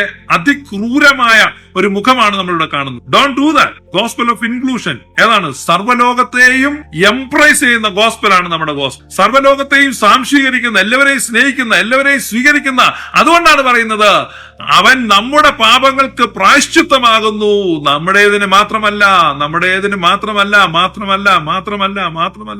സർവ്വലോകത്തിന്റെയും പാപത്തിന്റെ പരിഹാരം അവൻ വരുത്തിയിരിക്കും. നിങ്ങളുടെ അപ്പുറത്തെ വീട്ടിൽ താമസിക്കുന്ന ഹിന്ദുവിന്റെയും ഇപ്പുറത്തെ വീട്ടിൽ താമസിക്കുന്ന മുസ്ലിമിന്റെയും ഓപ്പോസിറ്റ് വീട്ടിൽ താമസിക്കുന്ന കമ്മ്യൂണിസ്റ്റുകാരന്റെയും നിങ്ങളുടെ വീടിന്റെ പുറകിൽ താമസിക്കുന്ന നിരീശ്വരവാദിയുടെയും വല്ലപ്പോഴും ഒക്കെ നിങ്ങൾ കാണുന്ന ആ യുക്തിവാദിയുടെയും പാപങ്ങൾക്ക് ക്രിസ്തു പരിഹാരം വരുത്തിയിരിക്കും. അതാണ് ഗോസ്പൽ. അതുകൊണ്ട് ആരും വേവലാതിപ്പെട്ട് ജോലി രാജിവെച്ച് അതിൽ ഓടേണ്ട ആവശ്യമില്ല, പരാക്രമപ്പെടേണ്ട ആവശ്യമില്ല. പ്രവാചകൻ വന്ന് പ്രവചിച്ചു പോട്ടെ, അവന് വേറെ പണിയൊന്നുമില്ല. അത് കേട്ടോണ്ട് നിങ്ങൾ ഓടേണ്ട ആവശ്യമില്ല. ലോകത്തിന്റെ പാപത്തെ ക്രിസ്തു പരിഹരിച്ചു, നിങ്ങൾ പ്രത്യേകിച്ച് ടെൻഷൻ അടിക്കണ്ട. പിന്നെ അത് അറിയിക്കാനാണ് അപ്പോസ്തലന്മാരോട് പറഞ്ഞത്. ആരെ അറിയിക്കാനാ? അത് അറിയിക്കാൻ പറഞ്ഞത് ഇസ്രായേൽ ഗോത്രത്തിലെ ആടുകളുടെ അടുത്തേക്കാണ് അപ്പോസ്തലന്മാർ അറിയിക്കാൻ പോയത്. കാരണം അവരുടെ പിതാക്കന്മാർക്ക് കിട്ടിയ പ്രോമിസ്ഡ് മെസ്സായ വന്നു, ദ മെസ്സായ ഹാസ് കം എന്നുള്ളത് പറയാനാ പോയത്. അങ്ങനെ ജൂവിഷ് ഡയസ്പൊറോസ് തേടി എല്ലാ ശിഷ്യന്മാരും പോയത്. അങ്ങനെയാണ് തോമാസ് ലീഹ കേരളത്തിലെ യഹൂദ സമൂഹത്തെ അന്വേഷിച്ചു വന്നു. ജൂയിഷ് ഡയസ്പൊറ തേടി വന്നു, അവിടെ വന്ന് അറിയിച്ചു മസായ വന്നു, രാജ്യം സ്ഥാപിച്ചിരിക്കുന്നു, അതുകൊണ്ട് സ്നാനമേറ്റ് അവനോട് ചേരുക. അങ്ങനെയാണ് സ്നാനം നടത്തി അവരോട് ചേർന്നു. അത് ക്രിസ്ത്യൻ ചർച്ചായി കേരളത്തിൽ വന്നു. That's it. ഇനി ആർക്കെങ്കിലും ഈ സുവിശേഷം കേൾക്കുമ്പോ if you like to join the church, കാരണം ചർച്ച് എന്ന് പറഞ്ഞാൽ ഭരിക്കാൻ പോകുന്ന, വാഴാൻ പോകുന്ന കമ്മിങ് ലോകത്തിലെ ഭരണവർഗമാണ്, ബാക്കിയുള്ളവർ പ്രജകളാണ്. ഇതാണ് ഗോസ്പൽ. അയ്യോ, നമ്മൾ രാജാക്കന്മാരാണെന്ന് പറയുമ്പോൾ പ്രജകൾ വേണ്ടേ? പ്രജകളില്ലാതെയാണ് രാജാക്കന്മാരാകുന്നത്. എല്ലാ മനുഷ്യർക്കും രക്ഷയുണ്ട്, പക്ഷെ സഭ വാഴും, സഭ ക്രിസ്തുവിനോട് കൂടെ വാഴും. ഇതാണ് ഗോസ്പൽ. അല്ല നീ നശിച്ചു പോകുന്നു, നീ നരകത്തിൽ പോകുന്നു, നീ നരകത്തിൽ കിടക്കുമ്പോൾ നിന്റെ ദേഹത്തൂടെ മൂർഖമ്പാമ്പ് ഇങ്ങനെ അഴിഞ്ഞു പോകുന്നു, പുറകിൽ നിന്ന് തേള് നിന്നെ കുത്തുന്നു, കുറച്ച് കഴിയുമ്പോൾ നിന്നെ തീക്കാത്തോട്ട് ഇടുന്നു, നീ അവിടെ കരിഞ്ഞ് ഒരു പരുവാകുമ്പോൾ ഒരു ശൂലം വെച്ച് നിന്നെ കുത്തി പൊക്കിയെടുത്ത് ഇപ്പുറത്ത് പിന്നെ വെള്ളത്തിൽ മുക്കിയിട്ട് പിന്നെ വീണ്ടും നിന്നെ പുഴുവിന്റെ കുഴിയിലോട്ട് ഇടുന്നു. പുഴു കുറെ നേരം നക്കി കഴിയുമ്പോൾ പിന്നെ നിന്നെ അവിടുന്ന് പൊക്കിയിട്ട് നിന്നെ മണ്ണെണ്ണയ്ക്കകത്ത്. ഇങ്ങനത്തെ റബ്ബിഷ്. എല്ലാ മനുഷ്യർക്കും ആ രക്ഷയുണ്ട്, എല്ലാ മനുഷ്യരും ആരും നശിച്ചു പോകത്തില്ല. പക്ഷേ സഭ ക്രിസ്തുവിനോടുകൂടെ വാഴും. അതുകൊണ്ടാണ് സഭയിൽ ചേരുന്നത്. അവിടെയാണ് ഈ പാപങ്ങളുടെ മോചനം എന്ന് പറയുന്നത്. സഭയോട് ചേരുക, ക്രിസ്തുവിനോട് ചേരുക. കാരണം അത് റൂളിംഗ് ഫാമിലിയാണ്. ഇപ്പൊ ഗൾഫിൽ നിങ്ങൾ ജീവിക്കുന്നു, ജോലി ചെയ്യുന്നു, പക്ഷെ നിങ്ങൾക്ക് അവിടെ നിങ്ങൾ നോക്കിക്കഴിയുമ്പോൾ അവിടെ റൂളിംഗ് ഫാമിലി ഉണ്ട്, അവരുടെ പ്രിവിലേജ് വേറെയാണ്. അതുകൊണ്ട് കമ്മിങ് ആ ഗ്ലോറിയസ് കിങ്ഡം വന്നു കഴിയുമ്പോൾ, അത് ഫുൾനെസ്സിൽ വന്നു കഴിയുമ്പോൾ നിങ്ങൾ റൂളിംഗ് ഫാമിലി ആയിരിക്കും. അത് മാത്രമേ വ്യത്യാസമുള്ളൂ. ബാക്കി എല്ലാവർക്കും രക്ഷയുണ്ട്, അല്ലാതെ അവരെല്ലാം നരകത്തിൽ പോകത്തില്ല. അതുകൊണ്ട് നിങ്ങൾ ഓടി പിടിപിടുത്തിട്ട് ഇങ്ങനെ നിങ്ങൾ നോർത്ത് ഇന്ത്യയിലോട്ടൊന്നും ഓടേണ്ട ആവശ്യമില്ല, ജോലിയൊന്നും കളഞ്ഞിട്ട്. അതല്ല ഗോസ്പൽ. അതുകൊണ്ട് പ്രയോജനമില്ല. അത് നിങ്ങളെ കളിപ്പിക്കുന്നതാണ്. അതിൽ ഒരാവശ്യവും ഇല്ല. കാരണം ഈ ബൈബിൾ കഥയൊക്കെ വായിച്ചിട്ട് അങ്ങ് മൂവ് ആയിട്ട് പോവാണ്. അങ്ങനെ പോയതൊന്നും വലിയ പ്രയോജനമൊന്നും ഉണ്ടായിട്ടില്ല. വെള്ളക്കാരാണ് ഈ പരിപാടി എല്ലാം തുടങ്ങി. ട്രൂ ഗോസ്പൽ അല്ല അവർ പറഞ്ഞത്. അവർ പോയി ഈ ഫാൾസ് ഗോസ്പൽ ആണ് പറഞ്ഞത്. ട്രൂ ഗോസ്പൽ പറഞ്ഞാൽ ആളുകൾക്ക് മനസ്സിലാവും. നിങ്ങൾ നാളെ തൊട്ട് ട്രൂ ഗോസ്പൽ പറഞ്ഞു നോക്കും. നിങ്ങളുടെ ഓഫീസിലുള്ള ഫ്രണ്ട്സിനോടും ബാക്കിയുള്ള ആളുകളോടും പറ, ക്രിസ്തു നിങ്ങൾക്ക് വേണ്ടിയാണ് മരിച്ചത്, നിങ്ങൾക്ക് രക്ഷ വന്നിരിക്കും. അത് ഞങ്ങൾ എന്ത് ചെയ്യണം? നിങ്ങളൊന്നും ചെയ്യണം, നിങ്ങൾ രക്ഷിക്കപ്പെട്ടിരിക്കും. That's gospel. എന്നാലും എനിക്ക് വേണ്ടി മരിച്ചു, എനിക്ക് ഈ രക്ഷ എന്ന കർത്താവിന് വേണ്ടി എനിക്ക് ജീവിക്കണം, അല്ലെ എനിക്ക് കർത്താവിന് വേണ്ടി എന്തെങ്കിലും ചെയ്യണം, എനിക്ക് അവനോട് ചേരണം, എനിക്ക് താല്പര്യമുണ്ട്. Okay, you can come to church. അതാ ഗോസ്പൽ. അവന്റെ സ്വാതന്ത്ര്യത്തെ നിഗണിക്കുന്നില്ല, അവനെ നിർബന്ധിക്കുന്നില്ല, അവനെ മൽപ്പിടുത്തത്തിലൂടെ കൊണ്ടുപോകുന്നില്ല, ഒന്നും ചെയ്യുന്നില്ല. ഇത് ഏൻഷ്യൻ ചർച്ച് പറഞ്ഞ ഗോസ്പൽ. അന്ന് ഏൻഷ്യൻ ക്രിസ്ത്യൻസ് പറഞ്ഞാണ് ഒരു നിർബന്ധവും ഇല്ല. ഇത് കേട്ടിട്ടാണ് ഈ മുഹമ്മദ് ഖുറാനകത്ത് മതത്തിൽ നിർബന്ധമില്ലെന്ന് എഴുതി വെച്ചത്. കാരണം മുഴുവൻ കോപ്പിയുടെ ആയിരുന്നു. അത് എഴുതി വന്നു കഴിഞ്ഞപ്പോൾ അതും എഴുതി വെച്ചു. നമുക്കറിയാം ഒരു നിർബന്ധവും ഇല്ല, അവരുടെ മതത്തിൽ ഒരു നിർബന്ധമില്ല. നമുക്കറിയാം നിർബന്ധങ്ങളെ ഉള്ളൂ. ഇതെല്ലാം എഴുതിയെടുത്തപ്പോ അവന്ന് പറഞ്ഞതാ നിർബന്ധമില്ല. അത് ആക്ച്വലി ക്രിസ്ത്യാനിറ്റിയുടെ മുദ്രാവാക്യമാണ്. ഇതിനകത്ത് ഒരു നിർബന്ധമില്ല. കാരണം നിർബന്ധമില്ലാതെ തന്നെ നശിച്ചു പോകട്ടെന്നല്ല, നിങ്ങളെ മുഴുവൻ രക്ഷിച്ചു കഴിഞ്ഞിരിക്കുന്നു. നിങ്ങൾ ഇത് അക്സെപ്റ്റ് ചെയ്താലും ഇല്ലെങ്കിലും ദൈവത്തിന്റെ പുത്രനെ മനുഷ്യനെ പിടിക്കാൻ വേണ്ടി ദൈവം അയച്ചു. അവനൊരു വലയുമായിട്ട് വന്ന് വലയൊന്ന് വീശി എത്ര എണ്ണം കയറി?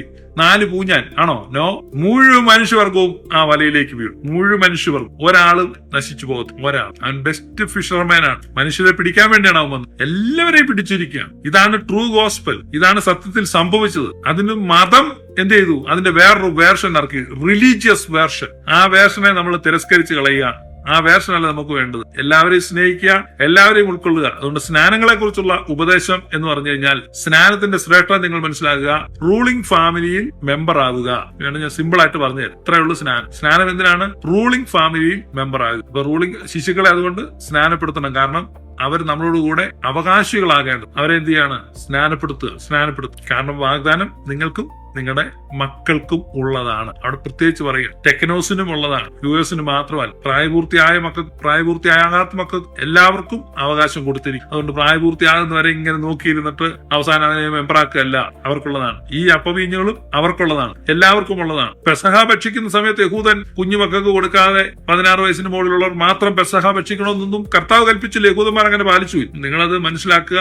എത്ര വലിയ അബദ്ധമാണ് ചെയ്തുകൊണ്ടിരിക്കുന്നത് മനസ്സിലാക്കുക. അതുകൊണ്ട് സഭകൾ നടത്തുന്ന ശുശ്രൂഷകന്മാർ അടുത്ത ഞായറാഴ്ച മുതൽ നിങ്ങൾ തിരുമേശ നടത്തുന്ന സമയത്ത് നിങ്ങളുടെ സഭയിലെ കുഞ്ഞുങ്ങൾക്കും കൊടുക്കുക. കാരണം നിങ്ങളെക്കാൾ എലിജിബിൾ അവരാണ്. കർത്താവ് ആഗ്രഹിക്കുന്നത് അവർക്ക് കൊടുക്കാനാണ്. അപ്പൊ അവർക്ക് കൊടുക്കാതെ നിങ്ങൾ അവരെ കാണിച്ചുകൊണ്ട് ഇത് മുറിച്ച് തിന്ന് അവരെ മാനസിക സമ്മർദ്ദമില്ല. നിങ്ങൾ എന്താ അവരെ പഠിപ്പിക്കാൻ ഉദ്ദേശിക്കുന്നത്? എന്ത് പഠിപ്പിക്കാനാണ് ഉദ്ദേശിക്കുന്നത്? നിങ്ങൾക്ക് അവരെ സ്നാനപ്പെടുത്താൻ കഴിയാത്ത തടസ്സം എന്താണ്? എന്താ പ്രശ്നം? അവർ ഈ ലോകത്തെ പാപങ്ങളെ കുറിച്ചൊക്കെ ഒന്ന് മനസ്സിലാക്കട്ടെ പാസ്റ്റർ എന്ന് എന്നോട് ഒരാൾ. അപ്പൊ ഈ ലോകത്തിലെ പാപങ്ങളെ കുറിച്ചൊക്കെ ഒന്ന് മനസ്സിലാക്കി കഴിഞ്ഞാൽ അവനെ കുളിപ്പിക്കുന്ന അതാണ്. എന്താ എനിക്ക് മനസ്സിലാവില്ല. എന്തിനു വെയിറ്റ് ചെയ്തിട്ടുണ്ട്? നിങ്ങളുടെ മക്കളാണ് അവർ നിങ്ങളുടെ കൂടെ ഉള്ളതാണ്. അപ്പൊ നിങ്ങൾ ആ അപ്പത്തിലും ആ പാനപാത്രത്തിലും അവർ ഓഹരിക്കാരാണ്. നിങ്ങൾ അവരെ സ്നാനം കൊടുക്കേണ്ടത് ആവശ്യമാണ്. അവർക്ക് ഒരിക്കലും അത് കൊടുക്കാതിരിക്കരുത്. അതാണ് യഥാർത്ഥ രീതി, അതാണ് യഥാർത്ഥ സമ്പ്രദായം. അതിൽ നിന്ന് മാറി നിൽക്കരുത്. ഇത് ആ സഭയ്ക്കകത്ത് തന്നെ 2 തരം പൗരന്മാരെ നിർത്തുന്നത് ലോജിക്കലി കൺസിസ്റ്റന്റ് ആയിട്ടുള്ള ഒരു കാര്യമല്ല. അതിന് യാതൊരു ലോജിസിറ്റിയും ഇല്ല. നിങ്ങൾ നോക്കുക, എങ്ങനെ എന്ത് ലോജിക്കാനുള്ളത്? ഒരു ലോജിക്കും ഇല്ല. അല്ലെങ്കിൽ നിങ്ങൾ ആരെങ്കിലും എനിക്ക് അതിന്റെ ലോജിക്ക് പറഞ്ഞതാ, അപ്പൊ ഞാൻ എന്റെ വാക്കുകളെ തിരുത്താം. സോ സ്നാനങ്ങളെ കുറിച്ചുള്ള ഉപദേശമാണ് നമ്മൾ പഠിച്ചുകൊണ്ടിരുന്നത്. പല സ്നാനങ്ങളാണ്. ഒന്നാമത് നമ്മൾ യോഹന്നാൻ നടത്തിയ മാനസാന്തര സ്നാനം, രണ്ടാമത് യേശു വന്ന് യോഹന്നാനിൽ നിന്ന് ഏറ്റ സ്നാനം, മൂന്നാമത് യേശുവിന്റെ ശിഷ്യന്മാർ നടത്തിയ സ്നാനം, നാലാമത് ആത്മസ്നാനം, അഞ്ചാമത് അഗ്നിസ്നാനം, പിന്നെ മരിച്ചവർക്ക് വേണ്ടിയുള്ള സ്നാനം, ഏഴാമത് അവസാനമായിട്ടും ക്രിസ്തീയ വിശ്വാസ സ്നാനം. ക്രിസ്തീയ സ്നാനമാണ് നമ്മൾ കേട്ടത്. ഇങ്ങനെ 7 സ്നാനങ്ങളെ കുറിച്ചാണ് ബൈബിൾ പരാമർശിക്കുന്നത്. 7 സ്നാനങ്ങളിൽ ആ 7 സ്നാനങ്ങളെ കുറിച്ച് നമ്മൾ ഏകദേശം മനസ്സിലാക്കി. നമുക്ക് പ്രധാനപ്പെട്ട സ്നാനം ഇതാണ്, ക്രിസ്തീയ സ്നാനം. പിന്നെ യേശുവിന്റെ സ്നാനം. യേശു ആ പൗരോഹിത്യം മൽക്കിസദേക്കിന്റെ ക്രമപ്രകാരമുള്ള പൗരോഹിത്യമാണ് ഏറ്റെടുത്തിരിക്കുന്നത്. അതുകൊണ്ട് ആ പൗരോഹിത്യം മാറാത്ത പൗരോഹിത്യമാണ്. നമുക്കൊരു മഹാപുരോഹിതനുണ്ട്, പവിത്രൻ, നിർമ്മലൻ, നിർദോഷൻ, പാപികളോട് വേർവിട്ടവൻ, സ്വർഗത്തെക്കാൾ ഉന്നതനായി തീർന്നവൻ, ആദ്യം സ്വന്തം പാപങ്ങൾക്ക് വേണ്ടിയും പിന്നെ ജനത്തിന്റെ പാപങ്ങൾക്ക് വേണ്ടിയും കൂടെ കൂടെ യാഗം അർപ്പിക്കാൻ ആവശ്യമില്ലാത്തവൻ, നമ്മുടെ ബലഹീനതകളിൽ സഹതാപം കാണിപ്പാൻ കഴിയുന്നവൻ. ഇങ്ങനെയുള്ള ഒരു മഹാപുരോഹിതൻ ദൈവാലയത്തിന്മേൽ നമുക്കുള്ളതുകൊണ്ട് നമ്മുടെ സ്വീകാരം നാം മുറുകെ പിടിക്കാം. ആകയാൽ തത്സമയത്ത് കൃപ പ്രാപിക്കേണ്ടതിന് ധൈര്യത്തോടെ കൃപാസനത്തിന് അടുത്തേക്ക് കടന്നുചെല്ലാം. നമുക്ക് ജീവനുള്ള ഒരു പുതുവഴി സ്വന്തം രക്തത്താൽ അവൻ സ്ഥാപിച്ചിരിക്കുന്നു. We are so blessed. നമ്മൾ വളരെ അനുഗ്രഹിക്കപ്പെട്ടവരാണ്. വ്യാജ ഉപദേശങ്ങളെയും വ്യാജ മതങ്ങളെയും തള്ളിക്കളയുക, ക്രിസ്തുവിന്റെ ഉപദേശത്തെ മുറുകെ പിടിക്കുക. യഥാർത്ഥ ഉപദേശം ക്രിസ്തുവിന്റെ ആത്മാവിലുള്ളത് നമ്മൾ തിരിച്ചറിയുക, അതിനെ ഹോൾഡ് ചെയ്യുക. സ്നാനങ്ങളെ കുറിച്ചുള്ള ഉപദേശം മനസ്സിലാക്കുക. സ്നാനം ഇത് യേശുക്രിസ്തുവിനോട് ചേരുവാനുള്ള സ്നാനമാണ്. അത് ഒരു പരാഫ്രൈസ്ഡ് വേർഷനിൽ പറഞ്ഞാൽ റൂളിംഗ് ഫാമിലിയായി മാറുകയാണ്. കാരണം അവനോടുകൂടെ സഹിക്കുന്നെങ്കിൽ നാം അവനോടുകൂടെ വാഴും. അപ്പൊ ഒരു വാഴ്ചയിലേക്കുള്ള ഒരു യാത്രയാണ്. സഭ വാഴാൻ പോവുകയാണ്. ആ സഭയിൽ അംഗമാകുന്നത് റൂളിംഗ് ഫാമിലിയിലേക്ക് നമ്മൾ ചേരുന്നതാണ്. അതൊരു ഗ്രേറ്റ് പ്രിവിലേജ് ആണ്. ഇവിടെ വേറെ ആരും നശിച്ചു പോകുന്നില്ല, നഷ്ടപ്പെട്ടു പോകുന്നില്ല. അവൻ നമ്മുടെ പാപങ്ങൾക്ക് പ്രായശ്ചിത്തമാകുന്നു. അപ്പൊ പറയാണ്, നമ്മുടെ ഇതിന് മാത്രമല്ല സർവ്വ ലോകത്തിന്റെയും പാപത്തിന് പ്രായശ്ചിത്തമാകുന്നു. Thank you for watching. May God bless you. This is glorious gospel. May God bless you. Thank you. Glorious moments കണ്ടതിന് നന്ദി.